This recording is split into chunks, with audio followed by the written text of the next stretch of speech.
Last video was a slower paced, hour-plus study into the Beer and Whiskey League, the introduction of beer in sport. This is more like a rapid-fire assault of shenanigans that goes on for longer than most feature-length films. Northwestern rioted, the whole school went up against America. I guess they were fighting the military. Planes are gonna firebomb people, hundreds will die. There's an international fugitive from justice somewhere. You're gonna wanna stick around. Baseball's American Association, also known as the Beer and Whiskey League, jump-started what will become an iconic, boozy, billion-dollar history. It is the most flamboyant success that a group with the initials of AA have ever had against alcohol. We went deep into them in part 1. You can watch it first, though it's not necessary viewing for this video. We're here to finish what the American Association started. Today, we go over the rest of the history, the messy, immortal history of beer in sports. Now, while the AA is credited with kicking things off, the game had begun. Oh, it had begun far before. Near the same time as the baseball escapades, maybe even a few years earlier, the combination was slowly growing to its eventual takeover in European sports. It was even happening in America at least 1 year before the National League formed.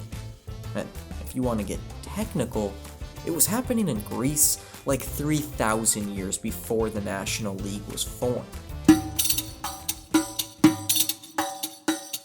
For whatever reason, and it is weird, the pre-1800s most well-known organized sporting event was the ancient Olympics, thousands of years earlier. Ancient Greece placed a one-of-a-kind importance on athletics relative to what the rest of the world would do for a while. They also placed a society-defining importance on alcohol, mostly wine. These two aspects of life, though scarcely detailed, would cross over. Consistent alcohol drinking was a part of an average life in antiquity. While the Greeks did frown upon drunkenness and losing control of yourself, casual drinking was basically required. The negative effects of alcohol were realized, but not always feared. It's often suggested that ancient Olympian athletes would follow diets similar to the modern-day Atkins diet, a fad that promoted lots of meat, low carbs, high protein, and regular exercise. That, and of course, a fair amount of wine multiple days a week. There are even recorded accounts of Hippocrates, the most well-known medicine man, or I guess doctor from the time, prescribing athletes to drink wine to help nourish their muscles. It was very much so ingrained in the fabric of Greek life, whether sports happened to be involved or not. Dionysus was a cool guy, I guess a cool god. Wine was not just a thing on the earth to ancient Greeks, no. It was a gift given to them by Dionysus, who may have had the craziest rap sheet ever, by the way. Sure, god of wine, that's cool, but he's also the god of insanity, the foreman of fertility. The guy is the ruler of religious ecstasy. What is that? The least surprising thing I've heard today is that there was a cult for this guy. Yeah, that checks out. However, it does seem that after training and bulking up, ancient Olympians would put the bottle down when it was time to compete, demonstrating more self-control than Americans millennials later.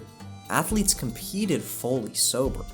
But, of course, the tens of thousands of people that gathered to enjoy the ancient Olympics, well, they didn't have sobriety on the mind. Symposium is what it was known by, though it wasn't nearly just a feature of the Olympics. This was a common occurrence. Large, celebratory social gatherings. Wine flowed freely and endlessly. Men talked, laughed, socialized. Women did not. They didn't even show up to watch upon penalty of death if they were married and did so. And I'm not making that up. Unmarried women were allowed and welcome to watch the athletes compete naked. Oh yeah, all the athletes were competing naked. And to end the coveted symposium, well, a little more wine, and what else? It's ancient Greece. Some philosophical discussion amongst peers, dude. Hell yeah. Then, in due time, ancient Greece's economy sucks, then there's no more ancient Greece, and there's no more sports. They don't exist, or at least no one takes them too seriously for a while. I'll at least mention the ancient Romans and their version of the Olympics, if not just because their festival, Bacchanalia, was directly named after Bacchus, who was basically the Roman equivalent of Dionysus. Alcohol was a huge part of these ceremonies, and there's evidence to suggest that some athletes and gladiators would drink before performing. This wasn't always done for the enjoyment of a buzz, more so that the watered down wine they had was actually safer for athletes to drink than a lot of the water available. I do think there's a Roman image that can be taken though. People gathered in Colosseum stands came together, a big social event. They poured wine into glasses they called goblets, chalices of alcohol. That image, the chalice held high in the air, friends and foes and strangers around, having brought yourself out today to enjoy sport and to enjoy drink. Time hasn't changed that image all too much.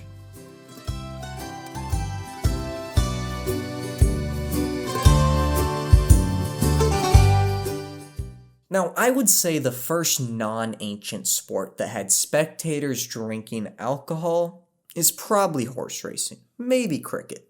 Organized cricket started taking off in the 1700s and probably had the drink flowing pretty soon after. But this is the Kipling Coats Derby, and it is the longest continuously running horse race in the world. Right now, as I speak, fans of the Palio di Siena are fuming at me for that sentence, but despite dating back to literal medieval times with a horse race in Siena, the modern one was established with its current rules only in 1633. Kipling Coats began in 1519. These are numbers that don't even sound real to be saying as years. Obviously, we're not getting much info from the time, but we can loosely infer that any spectators who showed up would bring a sort of picnic setup, food and drink so they could stay out for the whole day. This would naturally sometimes include alcohol, depending on the people. That evolved into these younger kids spotting an opportunity and walking around the track up and down selling booze to fans, which would evolve into horse racing, well, basically being liquor and gambling today. The earliest actual record I can find is in horse racing. 1 year before the National League was founded, the Kentucky Derby started up in America. What is today one of the most famous displays of cuisine and liquor in the sports world has its root right there in alcohol. In fact, this exact niche question has been looked into, and the Kentucky Derby Museum's Director of Affairs has confirmed that attendees were, alliteration time, specifically sipping on something similar to what is the most synonymous drink of the Derby, the mint julep. The mint julep is a pretty basic cocktail of bourbon, sugar, and ice that has become an absolute staple. This is backed by first-hand quotes from people at the first and third derbies ever held.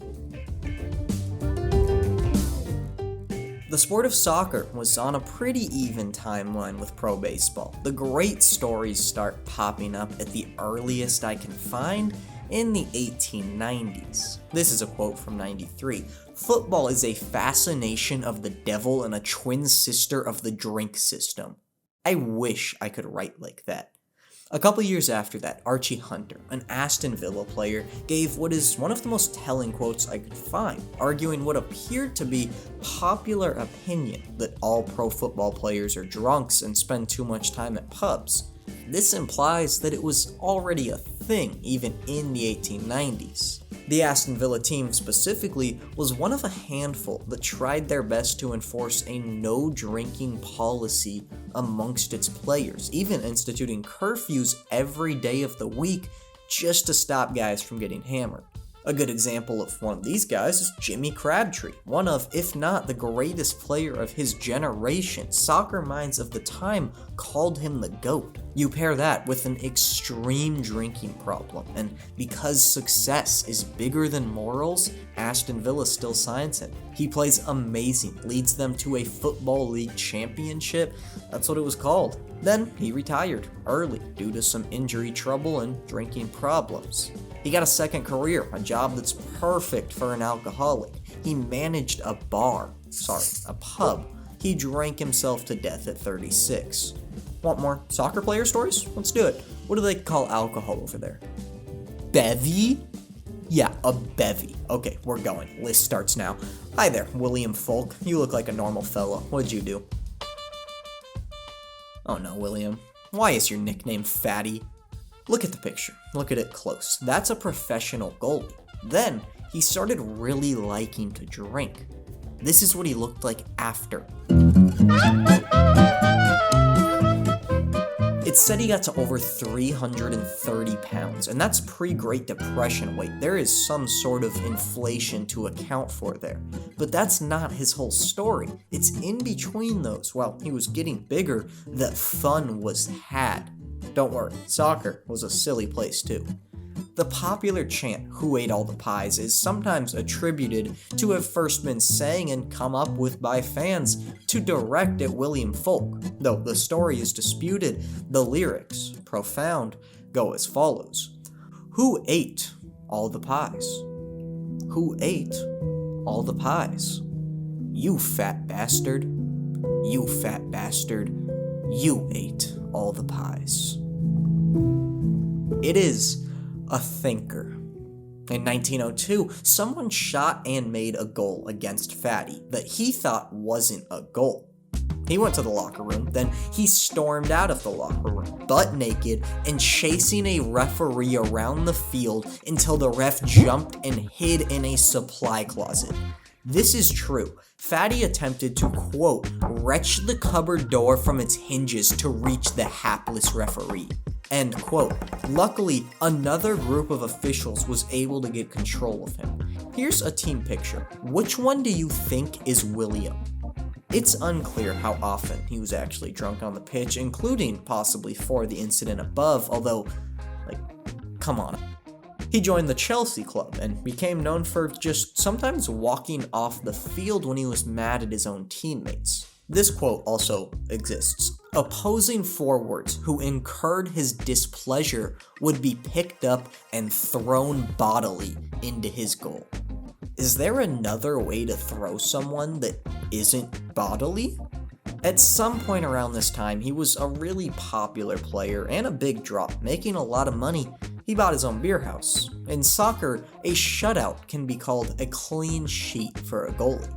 William once was unable to find a jersey that was big enough for him to wear, so instead he wore a bed sheet, did not allow a goal, and recorded the most literal clean sheet in the sport's history. Falk is also listed in the Guinness World Records right now as the heaviest goalkeeper of all time. He allegedly forced the stoppage of a game once in the middle of play because his team was on offense for a while and he got really bored, so he punched the goal and accidentally broke the crossbar into two pieces. The game had to be delayed and played multiple days later. We're almost done. Ball boys in soccer exist because of William Folk. He was such a draw by his late Chelsea days that the club had a great idea. They wanted to hire two young, small kids to stand behind their enormous goalkeeper just to give people a reference point for how huge he was. Just be even funnier, I guess. Those kids ended up running and shagging loose balls, which everyone realized kind of sped up the game and thus introduced the entire concept to the sport. Fatty has a legacy. After soccer, he started working at a pub. When he was 36, the place was raided by police. They found 45 betting slips in William Falk's pockets. He said, "You had no idea how they got there." Fair enough. Let him on his way, officer. He was arrested, fined €25, and fired from his job. 6 years later, William sadly died at 42. The main cause listed was cirrhosis. It was liver failure. He hadn't stopped drinking. Remember him by his own words. I don't care what they call me, as long as they don't call me late for lunch.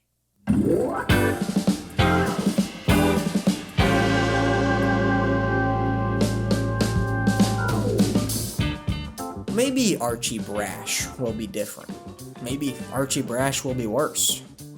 He will be worse.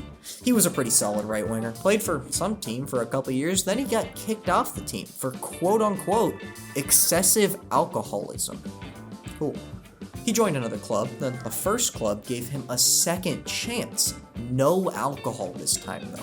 As he really struggled to stay dry just a few days before the season started, not making this up, his teammates locked him in the clubhouse so he couldn't get any more alcohol. Tragically, this was not a forever solution, as games are played outside and pubs have really strong gravity. He was kicked off the team within 2 years for drinking offenses. 10 months later, he was in court. Apparently, whilst having an uncontrollable liquids problem, he also had an uncontrollable hitting his wife problem. He was tried for it. His wife detailed very carefully exactly what he did and how he consistently did it. Systematic domestic abuse. His wife said she would rather take her own life than continue staying married to him. He did not deny any claims. The case was dismissed for a lack of evidence. I could find no further information on his wife. Archie lived a while longer. Probably kept drinking. Okay, alcohol influence has been proven. I'm confident in saying that. Silliness has been proven. Not every club was completely anti-players drinking. Similar to early baseball, alcohol money still made the world go round and still made the feet kick balls. It was 1902. The Newton Health Club was way in debt, and after mismanagement, they were ready to go bankrupt, under, and extinct. At the team's next shareholder meeting, a sale was announced. 4 local businessmen were willing to take on the debts and run Newton Health. They were led by the club's new president, John Henry Davies, a wealthy owner of multiple breweries in the area. The first move they made was changing the club's name. That day, Manchester United was born. We have lost soccer. It happened early in the process. The world's most popular teams of today, born out of alcohol money yesterday, or 100 years ago. The elites of the sport were already subject to being bought out, operated, and owned lavishly by alcohol money. Owners buy a team with booze money. They profit, pay their players' salaries, some of it coming from gate receipts, more coming from booze. The players turn around and spend those paychecks. They spend them on alcohol. It is a simple yet dangerously effective cycle. Other parts of the world are seeing the takeover through different, maybe less popular sports. Charles Clements, nicknamed Bones, was an Australian rules footballer, and for the one concrete thing we do know about him, there is a shockingly small amount of any other information on the guy. Clements became very popular with the South Melbourne fans, where he played in 1904 because of his halftime habit. As soon as the second quarter ended, he would run out of the stadium right across the street and sit down at the pub. He would drink 3 beers, specifically 3, every game, then run back, probably a bit slower, and play the second half. He was never late for the opening of the third quarter, and most impressive, the halftime period was just 15 minutes long.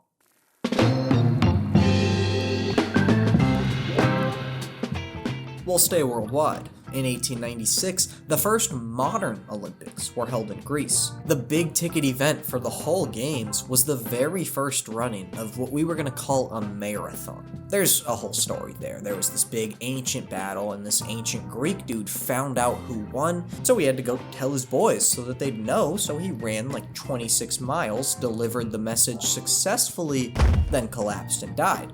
We're gonna do that on about the same distance he did, but we're gonna do it as a race, and we're not gonna die. Oh, wait, what? Okay, scratch that last part. Greece felt like they had to win the first ever marathon, and yeah, they kinda did. So they stacked the entire field, putting 15 Greeks against 7 everyone else's. Of the 22 total runners, only 9 finished the race, 8 of them Greek. One man would become a folk hero. The Frenchman, Albert Lermoussiat, was the most well-known name and the favorite in the field. He got out quick and held a long lead through much of the race, eventually trailing somewhere behind him. A Greek runner named Spyridon stopped in a small town. There wasn't much distance left to run. He drank a glass of wine in the middle of running the marathon. Very quickly, Spyridon would find the leader in his vision. With a little extra red kick, he would pass the popular French runner.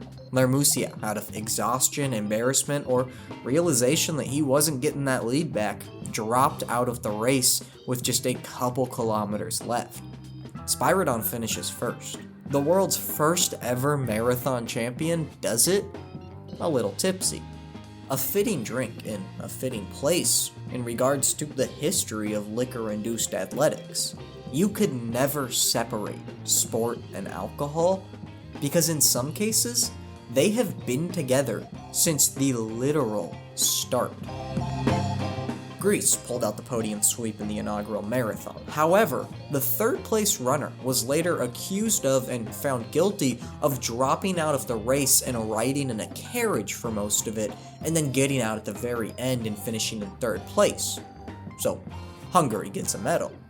I would like to say that we realized quickly that drinking in the middle of a distance run was not the best strategy. I would like to say that.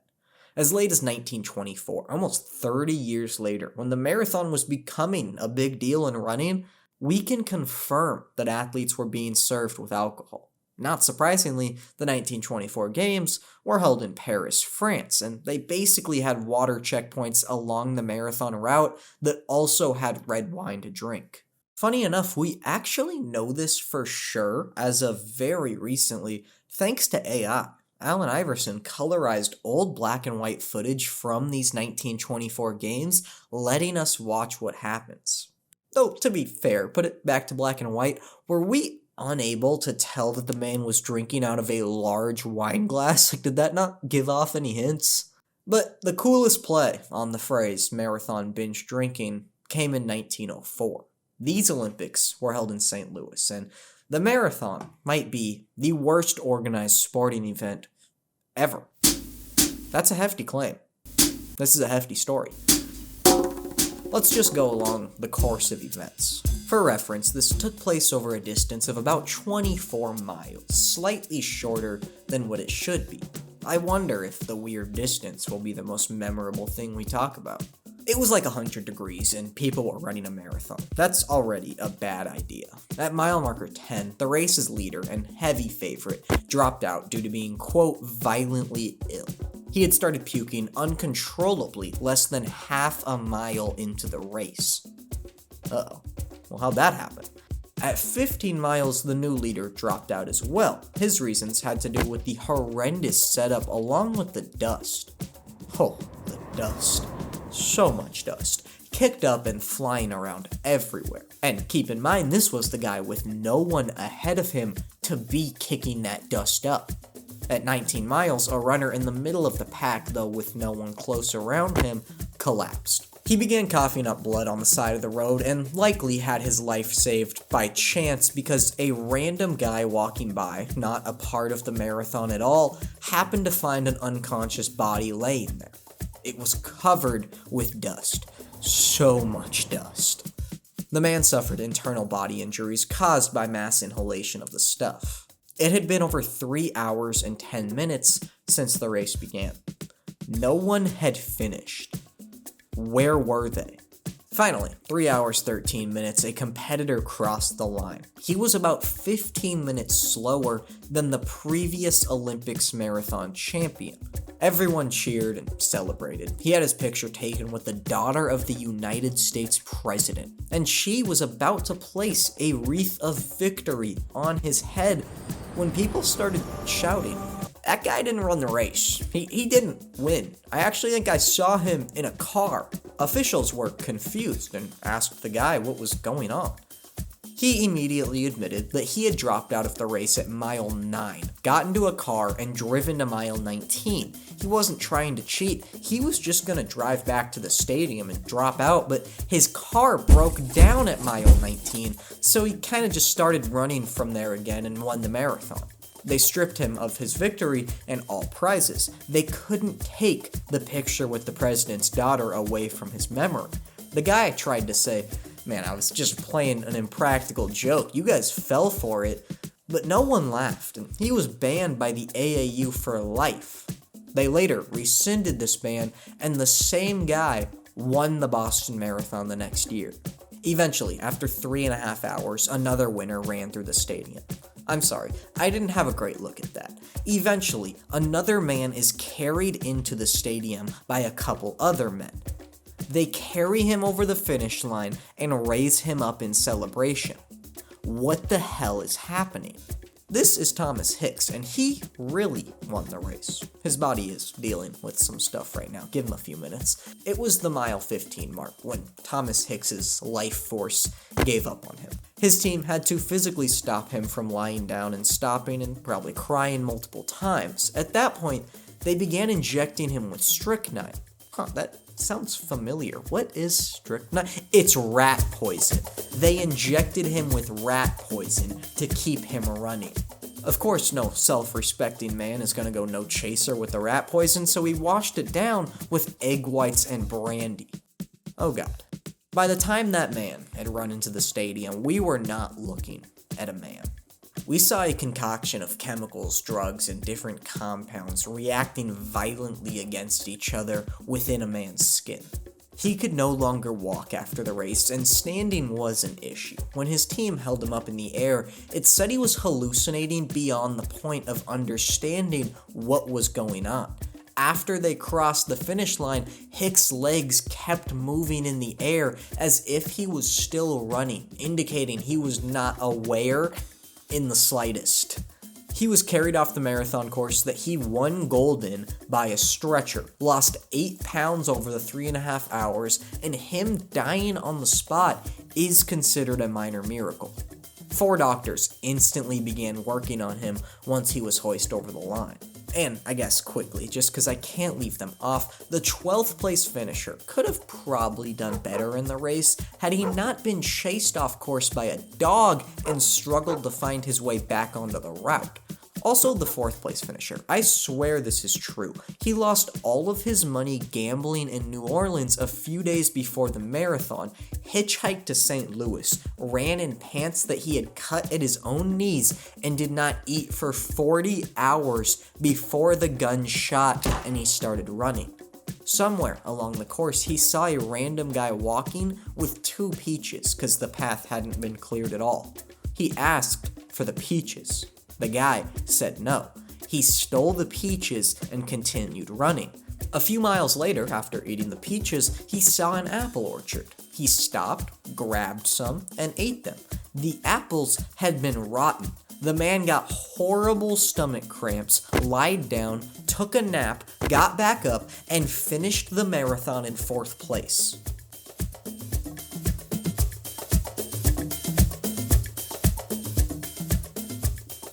There is drinking in distance running, one of the few sports where there was a time that people genuinely believed drinking made you perform better. Here's another. In 1903, we saw the first cyclist cycle in the Tour de France. Je passe toutes les nuits. One of the most storied athletic events on the planet has its own alcoholic history, unique to the sport that is like nothing else. Much like distance running, before we had Gatorade and specific drinks designed for sports and physical output, people would settle for beer, assuming because it made you feel woozy, it must have some positive effects. Maurice Guerin won the first race, in which he personally stomped on a competitor's back tire to bend his wheel and make his bike unusable. The winner of the second ever Tour de France, Henry Cornet, did it at just 19 years old, and he had to cycle the last 30 miles of the race on flat tires because drunk, passionate fans were throwing nails and glass on the track to try and help their favorites win. Henry actually finished 5th in the race, but throughout the following months, all of the top 4 were disqualified because they rode trains through the race, among other cheating incidents. The guy who had finished first was actually Maurice Guerin. Again, he had 2 wins in a row, although cheated, and he had done so despite being jumped and attacked by 4 masked individuals in the middle of the race. Okay. Back to Henry, there was an alcohol connection somewhere. He stuck to a strict diet every day during the race that was 11 liters of hot chocolate, 4 liters of tea, 3.5 pounds of rice pudding, and an undisclosed amount of champagne. The decades appeared. By 1935, riders, or groups of riders racing together, would often grab a drink or two at a local alehouse. This practice would, over time, turn into what are known as cafe raids. There is awesome and impossible to replicate documentary video footage from some of these escapades in the 1960s. Ça, c'est un des moments les plus importants du Tour de France, c'est la chasse à la canette. Ils entrent dans les bistrots, ils bousculent tout le monde. Ils ne vont pas jusqu'à piller, mais enfin, ils réclament, ils prennent n'importe quoi, du vin rouge, du champagne, de la bière, même de l'eau. It is what it looks and sounds like. They ran into the bars, grabbed what they wanted, as much as they wanted, and ran back out. Bikers were above the law. Haven't you heard that the only thing better than a cold beer is a free beer? Well, kinda. No alcohol is truly free. Tour directors, a couple days after the bike race finished up, could always look forward to a one-of-a-kind invoice sent to them from various pubs across the course, lining up all the money they owed and all the alcohol it was for. A saved fragment of one of these receipts from the same year of the video footage we just saw goes as follows. 21 Kronenbergs, 9 bottles of Dom Perignon, 11 bottles of fine Burgundy Reds, 6 pieces of Brie, and 2 baguettes. I guess you need some solids in your body too. But sadly, this is a practice that died out pretty much for good by the 1980s, if not earlier. You can lump it in with distance running, which started weeding out booze a little before that, but all sports followed a similar pattern. Our pure lack of understanding of things like athletic nutrition, dehydration, sleep, and even the general effects of alcohol on the body made us naive. It made us think alcohol, that thing you drink and then feel good, could help in sports situations. If you have no understanding of science and a great understanding of being drunk like myself, the logic loosely checks out. You don't feel as much pain when you're drunk. You're willing to try crazier things. Your fear just leaves. It creates a short-term calm and relaxation. Tragically, it was the fault of science. It always is. A few decades of revolution in our understanding of the human body and how it works. Well, that was the 80s, 90s, and by the 2000s, athletes were going out of their way to avoid drinking alcohol. Not just when competing, but in training, in their normal lives. It's just not good to be drunk all the time anymore. Like, who made that rule? What a dumb rule. On this train of thought, I think we should at least get off for a second at the station of shooting sports. Things like archery, rifle shooting, crossbow, even darts consider alcohol to be a PED in their sport, a performance-enhancing drug. You're not allowed to compete drunk because they fear you can gain an advantage, and this one is still a thing. This is a rule today in the modern Olympics. 1 or 2 beers isn't going to be enough to really impair your motor senses, but it can calm you down, slow your heart rate, and help you stay still. In fact, the first ever Olympic disqualification for drug usage came from a Swedish athlete in 1968 who drank 2 beers before a pistol shooting event to calm his nerves. And if it seems weird that they didn't catch anyone doing any drugs before 1968, well, Gosh, I agree. Luckily, the IOC released their list of no-no drugs in, 1967. But, alas, we are decades ahead of ourselves. Alcohol had its grip on the liver of the sports world already. By the year of 1910, the first domino had already been pushed, and I don't know if anything could have stopped the takeover. The time period saw a rise in both alcohol popularity in America, alongside a steep rise in sports gambling of the underground variety. It's a combo that goes as hand in hand as sport and alcohol does. Together, the three created an unholy trinity that would dominate until a steep, instantaneous drop. We've touched on some of the more popular sports of the time, rising soccer and baseball, and well-established horse racing. It's weird from an American point of view because 3 out of our 4 major sports leagues still didn't exist yet. I mean, the other one shooting up in popularity right now was college football, but that is an amateur sport. University students, of course, there's not going to be any alcohol-fueled stories of the time in that area. In 1907, the University of Mississippi, Ole Miss, had a football team. They let up points, they scored points, and I can barely say that's true. The team was 0-5, shut out in every game except one, where they put up 6 points against their only non-conference opponent. Vanderbilt and Sewanee had gotten particularly ugly. It just wasn't a great football team. Their final game was the Egg Bowl, their rivalry against Mississippi A&M, now known as Mississippi State. Rain poured down. At halftime, Ole Miss was playing relatively amazing football. It was a 0-0 tie. Their head coach was Frank Mason, a Harvard man who was previously the first coach of the Harvard football team, period. End of stat. He took his boys into the locker room. Despite the tie, he didn't like the way his guys looked out there. After halftime, the Ole Miss Rebels trotted out onto the field, quote-unquote, with an obvious glow to them.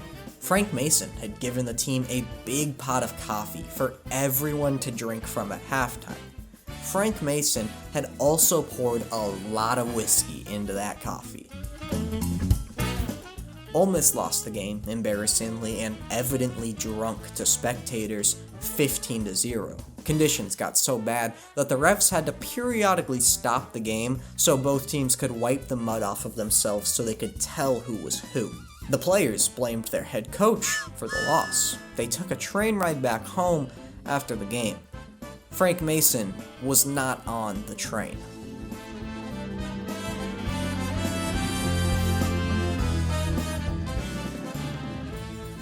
It was the same year of 1907 that a much better football team was playing in the state of Texas, and the letters of A&M. The Aggies were undefeated, marked by a single 0-0 tie against Texas early in the year. But the country was graced with 2 not-so-lonely star showdowns this season. Here's the thing.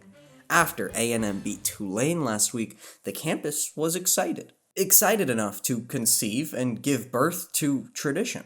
A tradition of fire. In the wee hours of the morning on November 18th, a bonfire was lit though off campus. Maybe they weren't drunk when they did it. Maybe they started lighting fires in celebration while sober, but that doesn't seem likely. It would become an annual tradition, something that happened every year the week that they played the University of Texas. Funny enough, that is when it happened in this first year, though it had nothing to do with the Texas game. And A&M would go on to lose that matchup, ending their undefeated season. Something must have been in the beer in 1907 because we aren't done. Okay, I guess not beer, but alcohol proved that even in amateur sports, in sports run by colleges, it had control. The Bacardi Bowl, this early in football's history, is born. It is played in Havana, Cuba for the first time, with LSU destroying the University of Havana. Alcohol money wins. Okay, how about this one? Do you know how to make a school tradition cool? Make it so that it's described in history as a tradition of civil disorder. There was this guy named Joseph Tinsman Rowbottom, sweet name for 1910. He went to Penn State. He must have been a popular guy. A few people were standing outside his door, yelling for him, trying to get him to go do 1910 college things.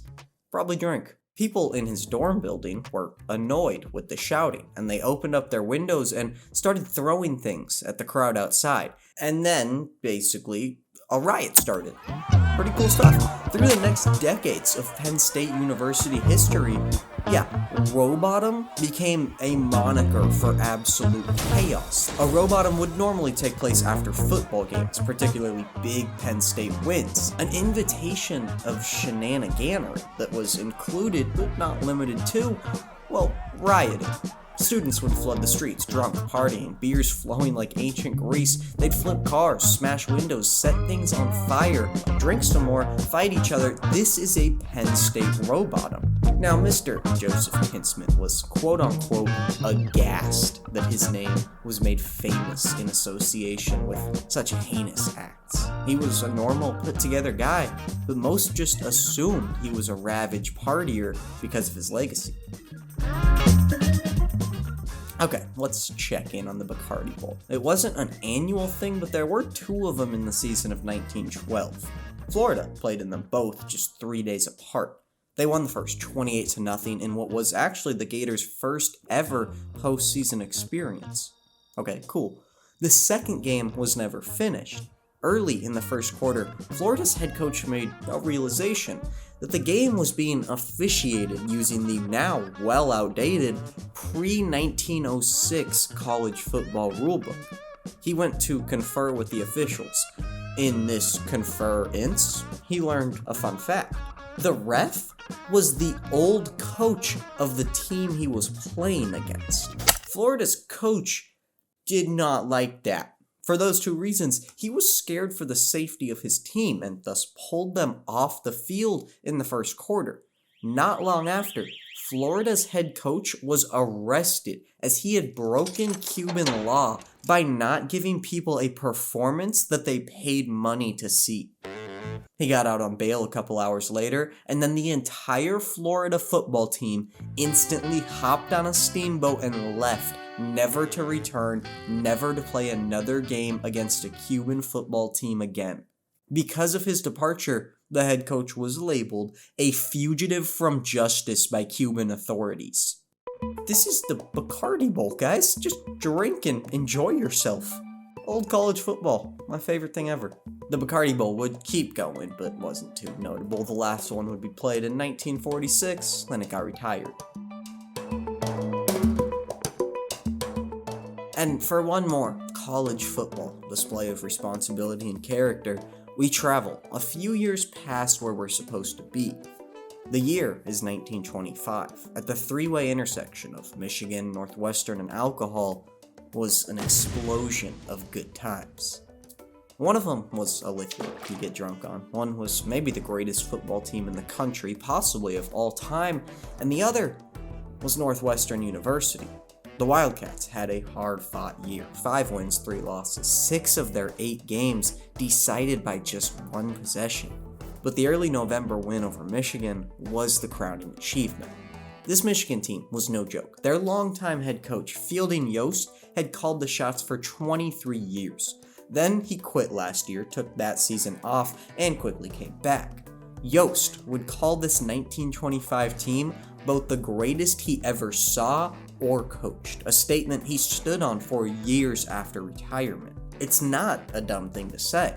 The Michigan schedule, excluding that Northwestern loss, well, it was kind of good. They hadn't allowed a point, like a single other team, to score at all. Illinois gave him hell behind legend of the time halfback Red Grange, but no one put a red mark on the schedule, not except the Purple Cats. In front of 40,000 people in Chicago, water was dumped endlessly by the Sky People. An estimated 1-inch thick puddle sat on top of the grass field without place to drain away. The bottoms of players' shoes became invisible with every step they took, sinking into the unknown territory of the ground. Both universities' marching bands declined to step anywhere near the bog at halftime, rendering the ceremony mute. During the break, the scoreboard read 3-0 in favor of the purple home team.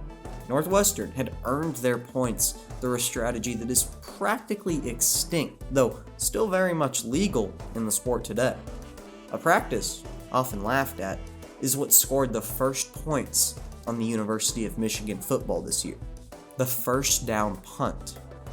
Genuinely a common part of early football. Teams in awful weather games like this one, or just in defensive dominated matchups, would pretty much just give up and punt on first down.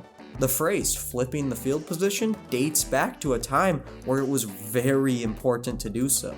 Occasionally, you would get teams punting back and forth to each other on every first down, while one side slowly pinned the other right in front of their end zone. It was an odd time. On the first play of the football game, after Northwestern received the opening kickoff, they punted the ball. I'm not sure how you could wave the white flag harder than punting before your first play from scrimmage. Of course, a Michigan player tried to pick up the punt, failed spectacularly, and Northwestern got the ball on the 3-yard line. They ran 3 plays to try and score, lost 15 total yards across them, and kicked a field goal instead that barely made it over the bottom crossbar. It could be in contention for the ugliest 3 points ever scored in a football game. This was an excellent stage setting for the day. Michigan's defense and Northwestern's offense both pretty much kept playing like that. The game saw 1 first down in 60 minutes between both teams. It was a punting battle. One newspaper noted that punts occurred individually on each first, second, third, and fourth down during the game. But we got one more piece of innovation. This midseason college football game holds a lot more historical weight than most. In the third quarter, Michigan had the field position advantage. After a punt and a defensive stop, they had Northwestern's offense pinned on their own 1-yard line on fourth down. Good territory. The choice Northwestern made here would change the rulebook forever. They took a knee. Right in the end zone, the coach told his quarterback to go down. Michigan got 2 points for this. However, under official 1925 college football rules, after a safety, the offense got the ball back. Northwestern bit the 2 points, then got the ball back at the 30-yard line with plenty of breathing room. After that, them and Michigan kept playing the same game they had been all day, but there wasn't enough time for Michigan to get back in position and score. The game ended 3-2. Sports writers across the country chimed in with high regard for the Northwestern head coach, calling the move the deciding factor in an otherwise featureless game. The very next season, with a flaw in the rulebook having been exploited, a blemish in the usually aesthetically perfect way that football is scored, they patched it up, and the team on defense would be given the ball after a safety in addition to the 2 points. It's always awesome when someone finds a trick to abuse that's fully legal and you can't do anything about it because it's within the rules. Unfortunately, football is pretty good about patching them up before the rest of the world can enjoy it too much. But wait a minute, we haven't talked about alcohol. Oh dear God. There's more. Both teams' seasons ended. Michigan near the top of the country, Northwestern the thorn in their side. Now, there were a few undefeated and untied teams, so national champion was out of the conversation for UM, despite many people in the press trying to push for them to still be considered. It was seen as a very good football team, with a weird, almost unexplainable loss to Northwestern. Fielding Yost's words were being felt across the country. But another question was in the air. Both teams played in the Big Ten Conference. They were the 2 best teams in that conference, each of them with just 1 conference loss. But Northwestern was Michigan's loss. They had the tiebreaker, right? Not actually, winning percentage was the decider. Northwestern, playing 2 less games against conference opponents due to the shoddy and unofficial schedule making of the era, was somehow more applicable to Big Ten standings than their direct head-to-head win over Michigan. There was no official conference championship or titles at this point, or even people to decide it. It was sort of a nebulous thing. So one day, after sports writers across the country had mostly agreed Michigan were the Big Ten champs, head coach Fielding Yost gave members of his team some congratulatory little golden footballs that represented a conference championship, just a reward from coach to players. Somehow, however it did in 1925, word got through the grapevine, and this news reached students at Northwestern. They were upset. Honestly, understandably upset. What happened next? Well, the school collectively rioted.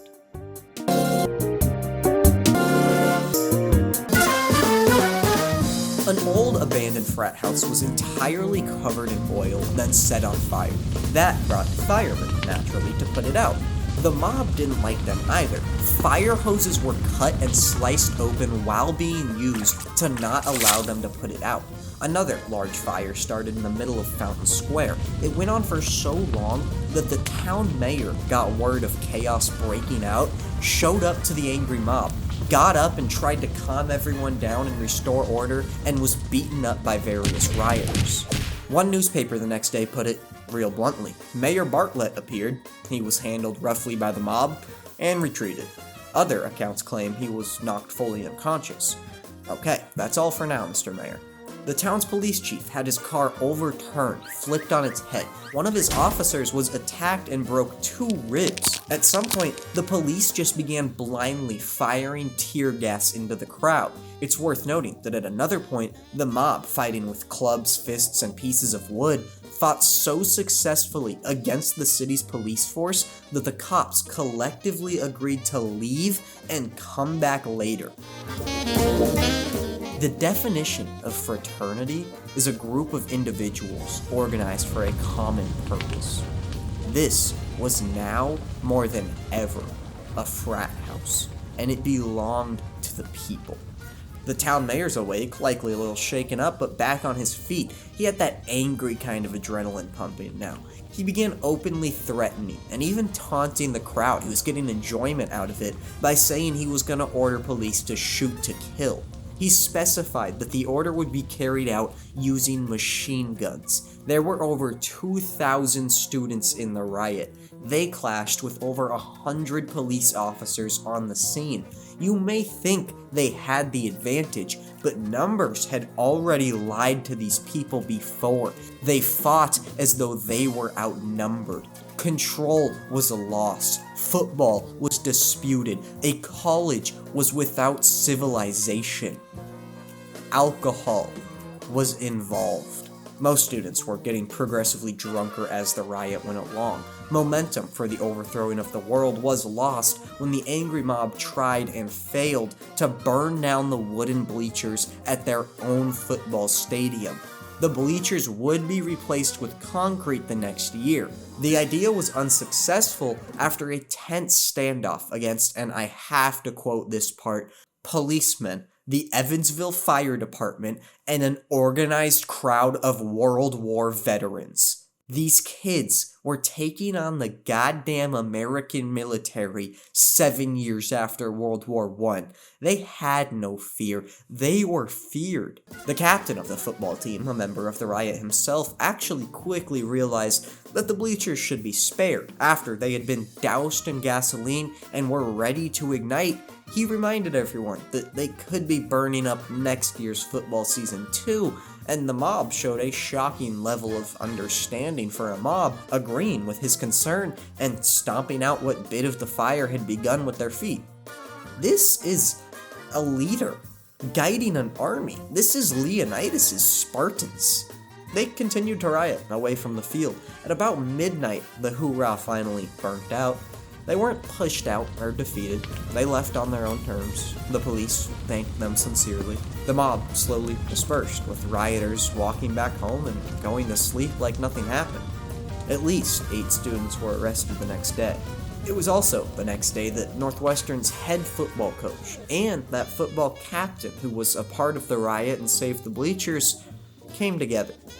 They drafted a telegram and sent it to the president of the University of Michigan. It read, "In view of the remarkable showing that has been made by the 1925 football team of the University of Michigan, we believe that the University of Michigan is entitled to sole and undivided honors in the conference, and we wish you to know that Northwestern makes no claim for any share in them, but regards it as a privilege to be even for a few minutes placed in a class with the University of Michigan's team."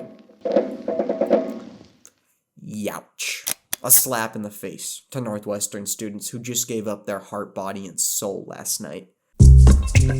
As soon as news broke publicly that this announcement was made, Northwestern school officials began fearing an aftershock.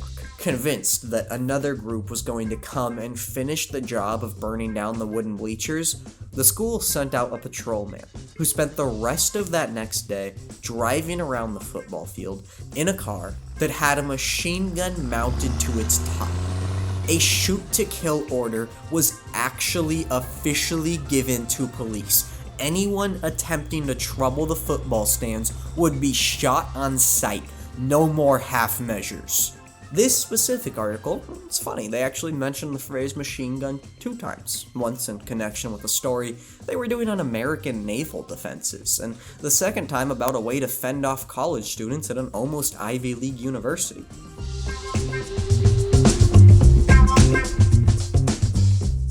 This, well, it might be the best story of all time. Tragically, it's almost been lost to it. When you Google Northwestern 1925 riot, nothing comes up. You have to comb through the old newspapers to find that there is actually a lot of information that was written about this at the time. We have to do our part. We can't let this become lost history. This is valuable. This has to be able to teach someone something.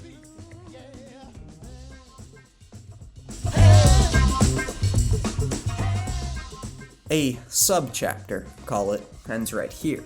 Earlier, I said we were already at the point where nothing could be done to stop the blossoming relationship between alcohol and sport, even if it tried. Well, call it an angle because it tried. In 1917, the United States passed its 18th Amendment, prohibiting the manufacture, sale, and transportation of alcoholic beverages for consumption. No legal to serve alcohol. Everyone in the country collectively listened and followed the rule diligently. There was no more booze in America. No more booze in sport. It all went dry. It was no country for drinking men.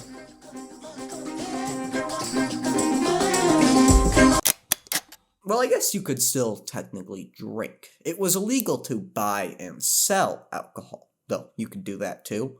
So that Northwestern riot, smack dead in the middle of Prohibition. But do you think they had alcohol there? Do you think people slash fire hoses and knock mayors unconscious without alcohol? The underground nature of the next decade would have a bit of an influence on the sports world, though like everything to do with alcohol from the time, it's almost impossible to measure accurately. The best stats we can get from Prohibition say that people did drink less. Consumption went down, but a lot still drank. The initial plummet was also being slowly undone over the course of the next 13 years for which the law existed. Still, we stayed below the pre-prohibition mark of drinking, even for decades after the law was repealed. And I'll stress it again, you have to take all these stats with a grain of salt, despite how official and real looking my graph here is. Unfortunately, Prohibition had unexpected adverse effects, including the rise of underground gambling and corruption and just overall crime. Many credit the era and the excess bootlegging that accompanied it with the rise of the mob. Less time drunk means our interest and attention has to go elsewhere. You might as well keep sinning. Many have argued that the speakeasy culture made the association of beer and sport even more intertwined. You're breaking the law, drinking in secrecy with your buddies, and you're still talking about sports while doing it. It's the common denominator, the piece of consistency. Whenever you have a beer, you also have sports. They go hand in hand, even when one's banned.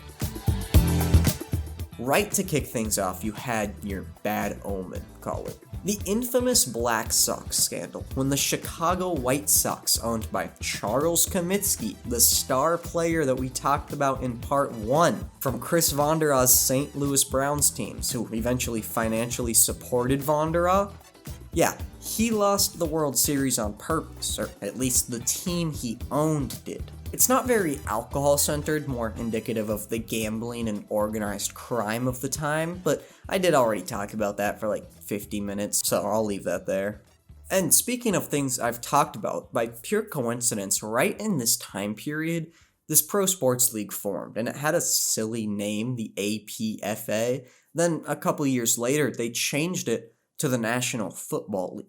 1920 was the start of years, even decades, of absolute fighting for the league to claw its way from below the ground up.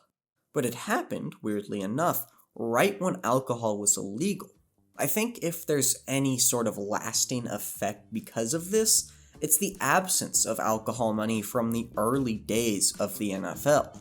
That's not to say it wasn't there at all, but comparing it to, say, professional baseball, just a couple decades earlier, is fascinating. As a sort of children's book way to look at it, in my head, the early MLB or even NL owners were a little more put together, sort of businessmen with experience across various fields, often alcohol-related fields. When I picture the early days of the NFL, it's more you and a few of your buddies you're kind of friends with who like playing this football game, and you think, hey dude, someone could make some money off this, and you just stumble backwards into being the first to come up with $1 billion industry. This was a ragtag group of guys. Moreover, they didn't have a ton of money. George Halas was a salesman for a company that manufactured starch. Ralph Hay sold cars when no one drove cars. Chris O'Brien was a plumber. A plumber is a respectable and high-paying job you should be proud of, and we need more of. But these guys weren't loaded, and everyone struggled to come up with the bankroll to back their own franchise. AKA, there was no daddy's alcohol empire floating over anyone's head, just for emergencies and spending money. It added to the grit and grind aspect of the sport and the league in its extremely early years, and I don't think it's crazy to say that it was at least in part influenced by Prohibition. You can call it a timing coincidence. There's also one that we covered a lot in my recent Sacramento Kings video. The Canadian company, a former alcohol giant known as Seagram's, had a history of spilling over into the sports world. But what had to be the weirdest sports decision the company ever made was to sponsor a professional basketball team in America in the middle of Prohibition. The Rochester Seagrams played in jerseys with the company logo on them against various teams of the time, and one day they would go on to become the Sacramento Kings of modern times. Of course, this was well before the NBA was even a thought, but Seagrams recognized the potential of pro basketball. I can find absolutely no objection or controversy or anyone posing any questions about the team's association with an alcohol giant in the middle of Prohibition, so I guess everyone was just fine with it. My best assumption is that Seagrams did have a number of non-alcoholic business ventures. They tried to diversify in sports as well as other places, and they were able to use that fact along with maybe playing the old "we're a Canadian company, it's an American law, who cares" card. I mean, after all we know, Americans didn't really care.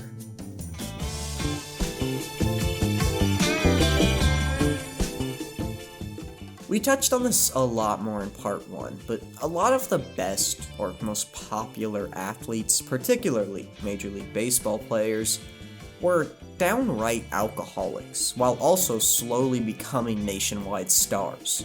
And honestly, Prohibition didn't really slow that down much. The drinking problems amongst the country's best athletes, it stayed a thing for even a while after. I mean, right in 1925, you had Babe Ruth, the greatest of his time and a lover of drink and smoke, so much so that he looked like this when he was 52 years old. But despite that, did you know he died right here in 1925 while he was still playing baseball? He didn't actually, but the Bambino is Gone headline ran in various places across the world outside of America. The weird and almost darkly funny thing about false news is that way more people in these countries probably saw the Babe Ruth is dead headline than saw the hey, we're sorry, we messed up, that's not true headline. There's at least one guy in London who died thinking he was gonna go meet Babe Ruth, and I can't stop thinking about that. Nevertheless, Babe was extremely sick, and he underwent a surgery around the time that is the subject of a lot of controversy. He missed a ton of games, including opening day of the 1925 season. He was in the hospital for weeks, and that, we know, it's all for sure true. But what caused it? Puritans say it was an extreme intestinal abscess. That's the common explanation, but it was never officially confirmed. Okay, hold on, stop. What does that mean, officially confirmed? Like, yeah, we didn't see the surgery on video. It'd be better to say Babe was very dodgy himself when talking about the reasons for it. Some, particularly one single newspaper writer from the time, say that it was a single incident of the Babe eating a lot of hot dogs, like a lot of hot dogs, and drinking a ton of soda. That one has been mostly disproven. The guy who came up with it wasn't really being serious, so probably not. But what we can do is take the information we have. Babe Ruth was a known drinker of epic proportions. He once threatened to throw someone off a moving train while drunk and had to be held down by his teammates until he passed out. Also, Prohibition. You can't get your goods as easily. What did a lot of people do? They made their own. A wealthy, big-time drinker like the Babe, well, he was brewing his own whiskey and shine. Legend has it that a bad barrel of moonshine might have been the true problem for Babe's life-threatening illness that some mistook as his death.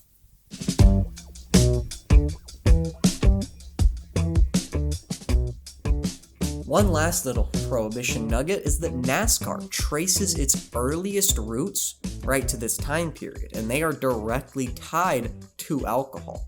During the era, plenty of folks in the Appalachian region of the states would make their own whiskey to sell underground. Bootleggers would either hire someone or strap up themselves and drive to make their deliveries. These trips were dangerous, often avoiding federal prohibition agents hot on their tails while making their rounds. Thus, the drivers began practicing some familiar techniques, taking all of the weight out of a car that they could find and attempting to build these smaller, quicker, better controllable models. With the type of terrain they were driving on, these guys were becoming some of the best technical drivers in the country.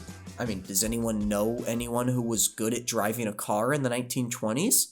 By the time Prohibition ended, deliveries were drying up a bit outside of moonshine, but they were already on their way to having races just for the cars, just to see who's faster. American sports, however you look at them, are rooted in alcohol. Even through Prohibition, people were still mixing drink and sport. They always will. Making the relationship long distance didn't change the bond. If literally banning one of them couldn't split the two apart, could anything?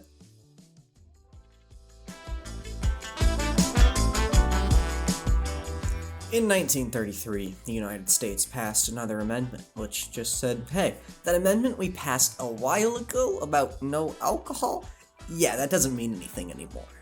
It wasn't as much admitting that they were wrong as much as it was admitting their plan had far more effects, many bad, than they had realized at first. Okay, drinking is back in America. Alcohol is back being served in stadiums, back in the sports universe. Almost as if it never left. And you know what that means? We can get back to shenanigans.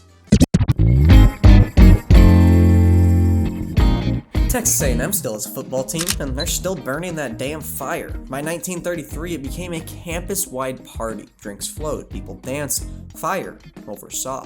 The eventual motto for the event was a burning desire to beat the hell out of TU, unintentional diss to the University of Texas, often called UT. That year, though, Texas responded. What did they do? I mean, I don't know, what cool things can you think of to really own your rival college? They f***ing firebombed Texas A&M. I'm not lying. They rented out an airplane, homemade their own bombs, and tried dropping them to set off the bonfire before it was supposed to go off. That's weird, right? 15 years later, they did it again. Amarillo Daily News, November 24th, 1948. I'm not stretching the truth at all. Now quoting, Steer student bombs A&M. The pilot admitted to making 5 passes over the bonfire stockpile and dropping 2 bombs made of 5-gallon gasoline drums and railroad flares. Neither attempt worked despite accurate drops. No flame ignited the pile because there were luckily some drunk students there to stomp it out. It was confirmed that A&M students found where the plane landed and ripped off its wooden parts to add in the bonfire. Sometime in the 1970s, way later, a College Station police officer was dared to light the bonfire days before it was supposed to. He tried, and some students saw him doing it, and chased him. He ran across the entire campus like 5 kids hot on his tail. Then he broke into a rental home that was owned by a few college girls. The officer flashed his badge at the girls and said, "I'm not going to hurt you. They are after me." He was caught and arrested. Eventually, the bonfire became arguably too big, a bit of a nuisance happening every year and taking like 3 months in total to do. It was also crawling with not just drunk college kids going over their limits in liquid, but a lot of them were underage. In 1988, police issued 140 citations for possession by a minor and arrested 6 adults on real crimes. The church across the street would almost annually have multiple of its windows broken through the festivities. It all had a tragic end, and alcohol played a controversial part. In 1999, students were once again stacking logs on top of logs. It was 59 feet high. At 2:42 a.m. on November 19th, it collapsed. 12 people were killed, 11 students and 1 former student. The world woke up with hundreds of news vans on A&M campus, and the story was international.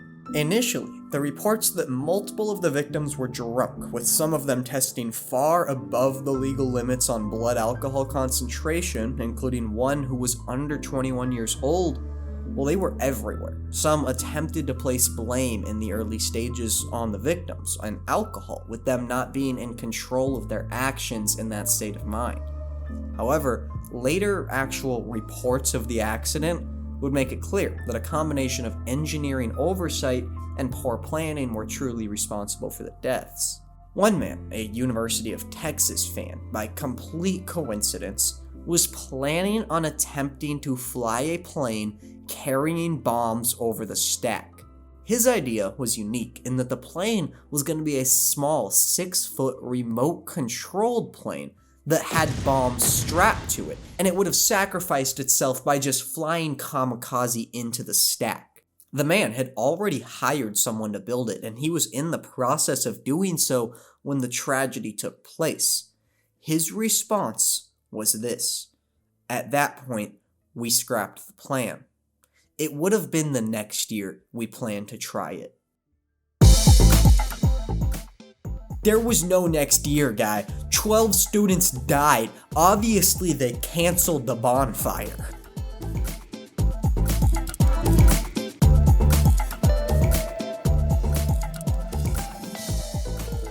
We can hop back to soccer quickly, because there's a story of a tragic man, and, well, his name was Hughie. Scottish kicking guy Hughie Gallagher, not to be confused with Scottish kicking guy Hugh Gallagher from the late 1800s, famous for chewing a full ounce of twist tobacco during every soccer game. Oh my god. Okay, but we're talking about Hughie though. He's actually one of the best goal scorers in the country's history, and he was famously a part of the 1928 Wembley Wizards team, the Scotland squad that beat England in the British Home Championships. He was a known big-time drinker within the sport, once accused of being drunk on the pitch and another time jumping out of his apartment window in Paris to sneak out and have fun in the nightlife. Craziness, as it often is, was right there with booze. Once after a match in which a ref made a bad call, Hughie walked up to address the guy in the locker room. He had no bad intentions, just wanted to talk, but he saw the ref drawing a post-game bath. With the zebra bent over, back turned, Hughie couldn't resist himself, and he kicked the man into the bathtub. He was suspended 2 months for it, and started playing again just in time to be a part of that 1928 upset. His career stretched well after Prohibition though, and while a known heavy drinker in his playing days, it didn't get bad until after. He went broke quickly and worked odd jobs to stay afloat. One day, he had too much to drink. He allegedly assaulted his own son, a story that was said to be a normal family dispute, taken way too far according to his other son who was present. Police were called. A court date was set. For weeks leading up to the trial, Hughie was seen wandering the streets of Gateshead, delirious, likely heavily intoxicated. He was not allowed to see his children leading up to it. His condition was even talked about in papers, with one writer saying he looked like a traumatized man walking in a glassy-eyed dream. The day before the scheduled appearance in court, he was walking, completely ignoring anyone who tried speaking to him. He scribbled a note saying that if he lived to be 100 years old, he would still never be able to forgive himself for what he did to his boy. Two young kids, train spotters, would later say they watched him pace near the rail yard for well over an hour, crying out loud, talking to himself, and hitting things around him. At some point, Hughie walked in front of an oncoming train and was decapitated.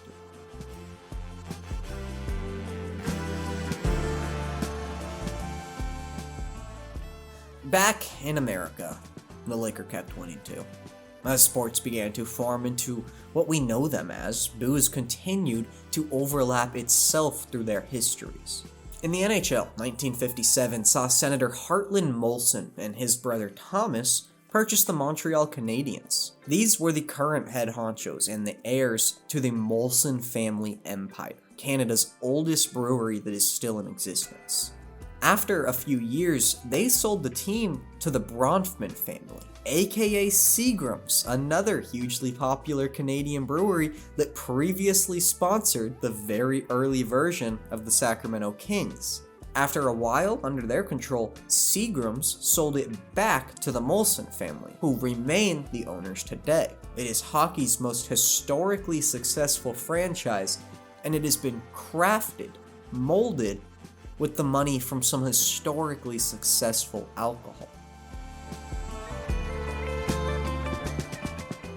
And just a couple years before the Molsons joined the NHL fun, Arthur Wirtz took a chance on the Chicago Blackhawks. He made his money by starting a real estate company. Then realizing that liquor is king and distributing alcohol. The company also still owns the team today, having survived the horrific, God-forbidden Bill Wirtz time. We're not going to get too into him here, but Bill Wirtz used to not let Blackhawks home games be televised unless it was a national broadcast because it was unfair to season ticket holders. He also got one of the craziest displays of human emotion I've ever seen when the Chicago Blackhawks held a moment of silence for him right after he died, and fans booed him during it.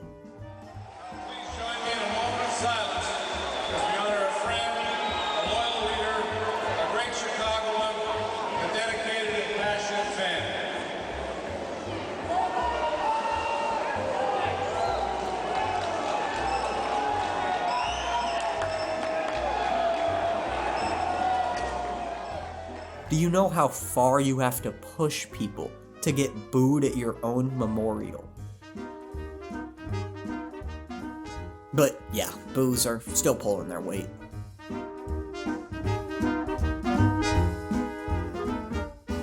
There's a great alcohol myth from the time in baseball.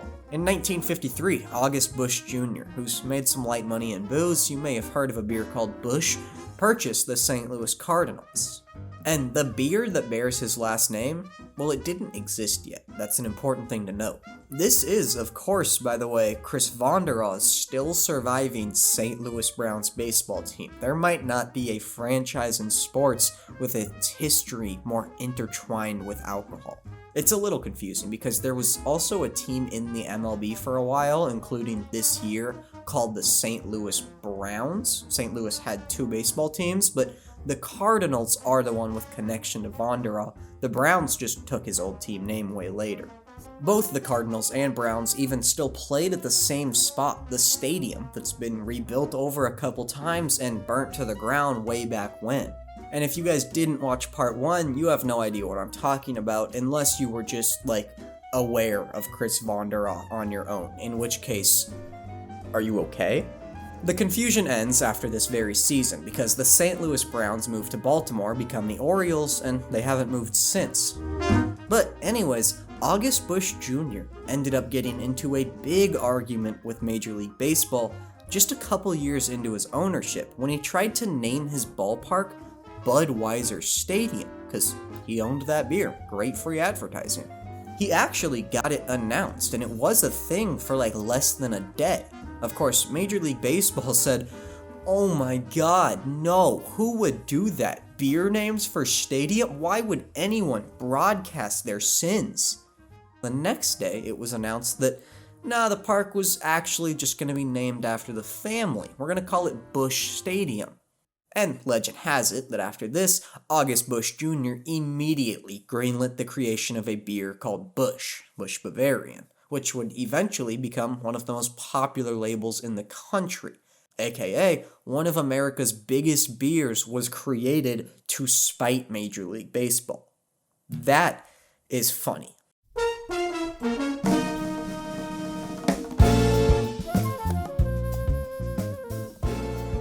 That NFL thing, the Pro Football League, they really got off their feet. They merged with another league, and now they're having some sort of Super Bowl for the first time. Okay? The Green Bay Packers have fought their way here in midst of one of the greatest dynasties in the sport's history. Their opponent, the Kansas City Chiefs, and their backup wide receiver, of course, Max McGee. He was on the team, that you can't argue. He had just 4 catches on the season, and in the playoffs, he knew what his role was.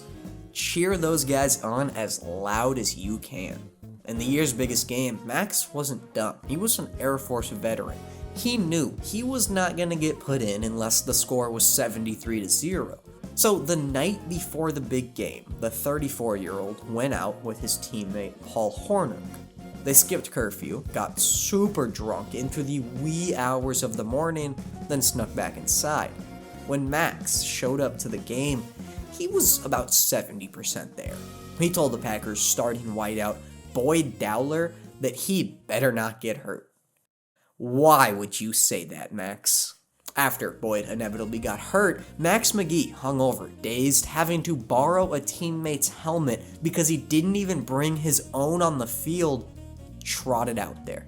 Naturally, he caught 7 balls for 138 yards and 2 touchdowns, including a one-handed 37-yard catch and run for the first touchdown in Super Bowl history.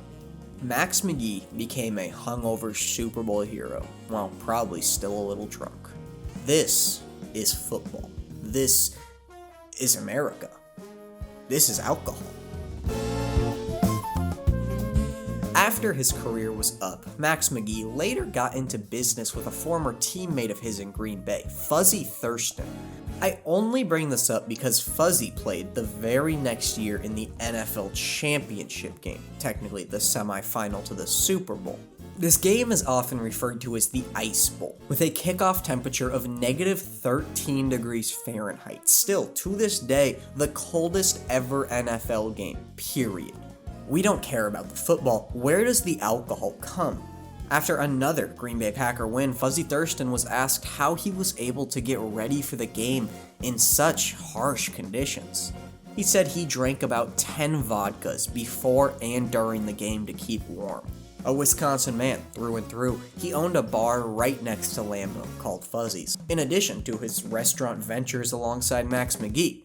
The two of them presumably threw back a couple together every now and again. Just the alcohol legends of a Super Bowl and a championship game kicking it.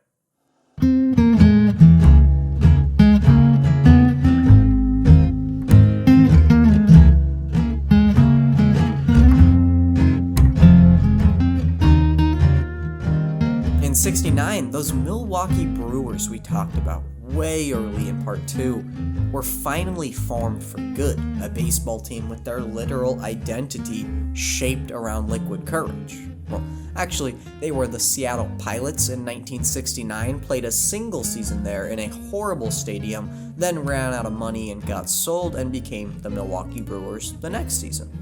They haven't left since. Alright, I'll be honest. The next few decades were a fun time. Post-Prohibition alcohol consumption peaked right around the 80s, and this next little bit, from maybe the 70s to the turn of the century, they are jam-packed with hilarious, well, beverage buffoonery. This is where it gets fun and funny. We opened in 1974, and it's possibly the most famous beer-related incident in sports. What a novel idea this sounds like. Are you ready? Sell beers for 10 cents. It ended better than you're thinking. I do have a full video on the topic from a long time ago if you're interested, but brace yourself for a switch in quality. There's one comment on that video, though, that is poetic. The thing about an event like 10-cent beer night is that someone can immediately understand what went wrong the moment you say 10-cent beer night. Yeah, that's about right. Often forgotten in the mix is that the Cleveland Indians had held the 10-cent promotion on multiple occasions already. It was a time in baseball when some eccentric owners were doing absolutely anything and everything except produce good baseball to try and draw more fans to the stadium. Bill Veeck, owner of the New Age St. Louis Browns, once let a short person take an at-bat in a real game as one publicity stunt.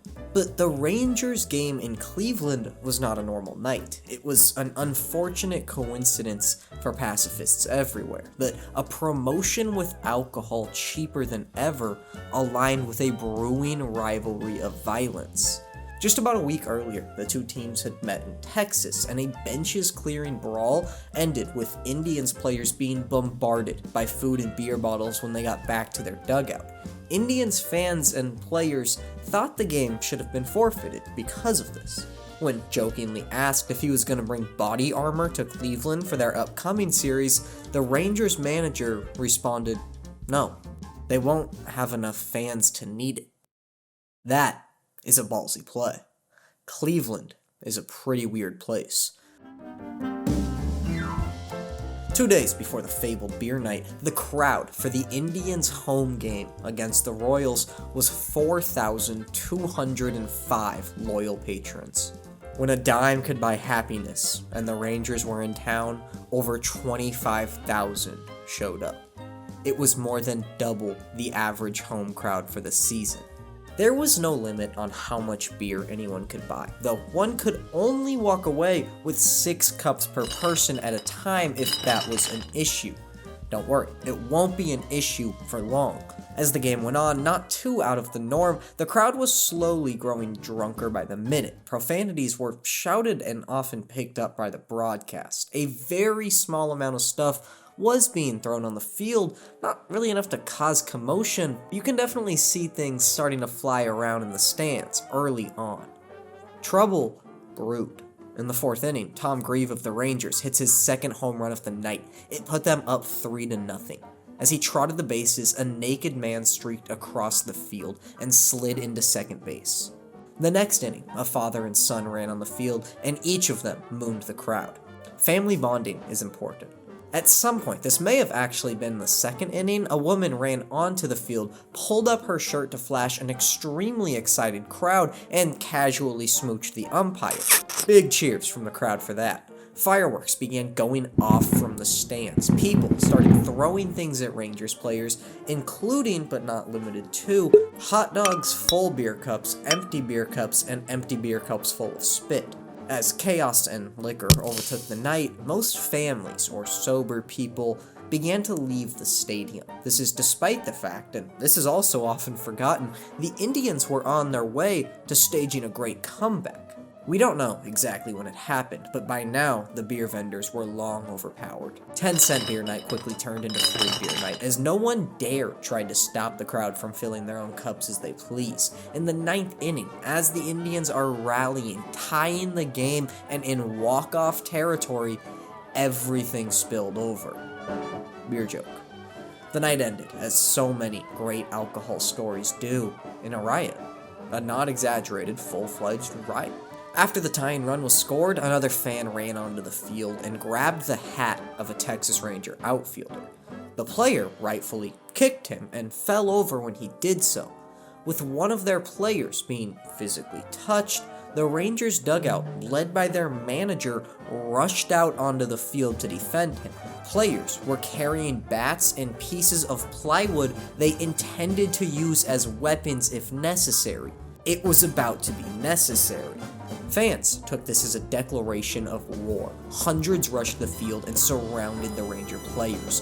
Various people were carrying shivs, pieces of metal or chains, and even knives. Bottles began raining down from the stands like Flint Lockwood was an alcoholic, most of which hit other drunk fans because people couldn't throw them far enough to reach the Ranger players.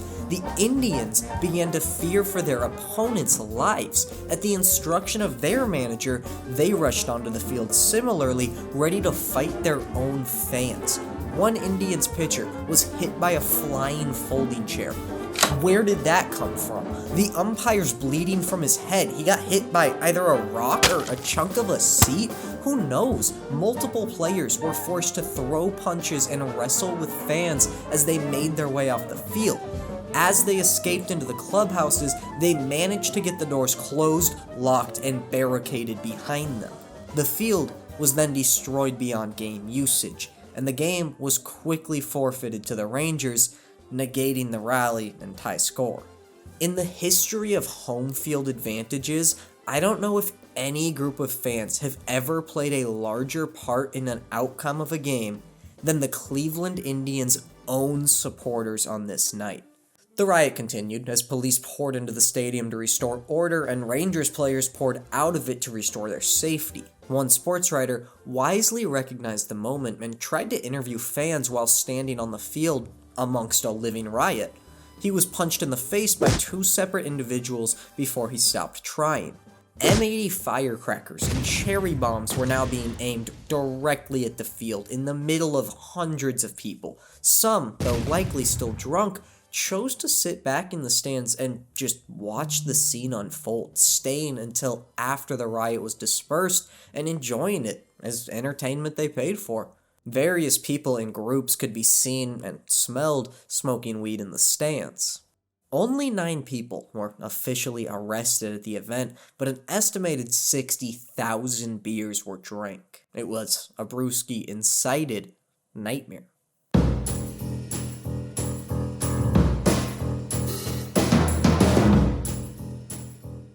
The very next year, football joined the fun. The Cowboys took on the Vikings. Important football. We're post-Christmas and we're in the playoffs. Though, how about, for whatever reason, we watch through the eyes of the game's referee? He is Armin Terzian. He was a tailback at USC one lifetime ago, and he blows a whistle in a striped shirt in this one. A couple years back, he threw 2 arms up in the air for the New Orleans Saints' first ever franchise touchdown, and of course, he is currently lying on the field unconscious and bleeding from his forehead. Oh, Armin, what have you gotten into? If we rewind back just a few minutes, it was all a judgment call. Time ticked below 40 seconds left in the fourth quarter. The Cowboys, down 4, had just had a miraculous tiptoe sideline reception from Staubach to Pearson. It's an unbelievable catch. They then gear up to go for broke. A field goal doesn't do you any good. You need it all, and they went for it all on one play. Roger Staubach chucks up a ball of leather to the heavens. Pearson comes down with it. He debatably gives a bit of a push-off. You can watch the play. So was it offensive pass interference? I know you only got to see it once and it went really quick, but that's all you get. That's all Armin got. Armin didn't throw the flag. The NFL would not adopt instant replay officially for another 10 years. Even today, you can't go back and add a pass interference penalty. The NFL tried that for a single season in 2019, then got rid of it. It's a call that can often be subjective, so putting it into the overthinking minds in the replay booth serves no purpose. We don't know what happened for sure. Shortly after the touchdown and subsequent celebration, with like 13 seconds left on the clock, the game wasn't over yet. The announcers noticed it. There's no video, just one of them exclaiming, "An official got hit right in the head." All you can see in the first shot is Armin being helped by another official with nothing else in view. He was indeed unconscious for a small amount of time. When the camera zooms out to the field at large, it's too blurry to spot what the projectile object was that hit him. But we know, now, today, that it was a bottle of whiskey. Have you ever felt a whiskey bottle? These are hard, solid, thick pieces of glass. The thing didn't shatter after being launched from the stands. This was like getting hit with a large rock. An angry Vikings fan who thought it should have been pass interference had snuck in his whiskey bottle, respect, and nailed a referee in the head with it. Loss of respect. Minnesota will forever stay classy. Tragically, we don't know what brand of whiskey it was, though. Intensive exams of Armin's forehead could have been performed to see if any letter had ingrained themselves into the skin. They weren't. He put a big white bandage on and jogged off the field, leaving the last 13 seconds to be played one referee short. The clock ticks down fast and the Vikings get nothing. The game ends. And thus, on a controversial call, Armin Terzian, arguably, ended the Minnesota Vikings season. And they made him pay for it. Despite being knocked out cold, Armin surprisingly won't require stitches. He won't miss any time getting back to reffing the next week. The season after this one, 1976, he'll be selected as a Super Bowl official. He will once again officiate in that Super Bowl a Vikings loss. Funny enough, this controversial long pass play is often where the term Hail Mary is said to have become popular. The phrase was used as early as before the NFL existed in the early 1900s, but when Roger Staubach post-game said he closed his eyes and said a Hail Mary, the modern day definition of this last second super long pass attempt came to be. The birth of prayer was quickly followed by the barbarity of liquor.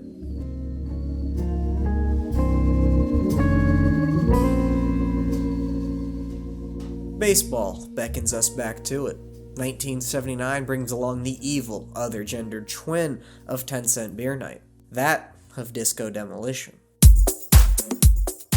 These two events are almost the epitome of drunkenness among sports fans, in America at least. One is rarely brought up without the other because they teach us the same lesson. They are the same story told with different characters in a different setting with, of course, a very different theme song. I actually have another full-length video on this night I'll link, though it's on a different channel. I went through some weird phases. This one, however, is much more recent and thus watchable. Basically, disco music had reached its climax. At least we were gonna make sure this was the climax. On the other side of disco culture, be weird because it's the 70s group, were people who hated everything about disco and what it stood for, with more than a little homophobia and racism sneaking in as reasons for that hatred, but also other more legitimate reasons being present. Disco people, I say hoping it's not a slur, were a little annoying. There was one very popular anti-disco song that was just listing the many reasons to hate them. The same guy who made that song was a local Chicago DJ, who would end up being the one responsible for the entire shablamo. His idea was pretty normal and simple, to symbolize the official end of disco culture in America by, blowing up a giant box of disco records on a baseball field in the middle of a baseball game. Well, actually, in the middle of 2 baseball games. It was a scheduled doubleheader, and this was going to be the halftime show. The baseball played was the Tigers and the White Sox, and it was in Chicago. Sox owner Bill Veeck, well, we already touched on him earlier. He's the guy to let the short person take an at-bat in a real game. Allah, he's no stranger to having some weird, wacky promotions for his club. Disco in America was already on a downtrend in popularity. It had reached its peak years earlier, and this was to symbolize the end. Fans were encouraged to bring a disco record to the stadium, which would get you a ticket for next to nothing, under $1. Once you got in, you were expected to drop that record in a big box right by the entrance, and that box was gonna be the thing getting blown to smithereens in between the 2 games. Of course, some people didn't know that, or they didn't care, and the boxes filled up really quickly. So, in reality, a ton of people just took loose records to their seats and started watching the game. Surely, nothing will come from that. Through the first game, not a ton was crazy. There was a noticeably younger crowd in the stadium if you had to point something out. 20-some-year-olds, a product of the audience of that Chicago DJ who was putting the night on, and many who were present noted a distinct smell of marijuana that was sort of floating around the entire night. Signs and shouts were a little more explicit than what you're used to, but nothing crazy. It was a packed crowd though, a crowd much larger than they usually got and than they expected. Security was hired for 20,000, which still would have been more than normal, but an estimated 50,000 showed up, with thousands more outside the gates of the stadium trying to get in and just be obnoxious for the sake of being obnoxious. Remember, 20-something-year-olds. Then the first game ended, who cares who won, and they brought out the box full of disco records, and they actually fucking blew it up.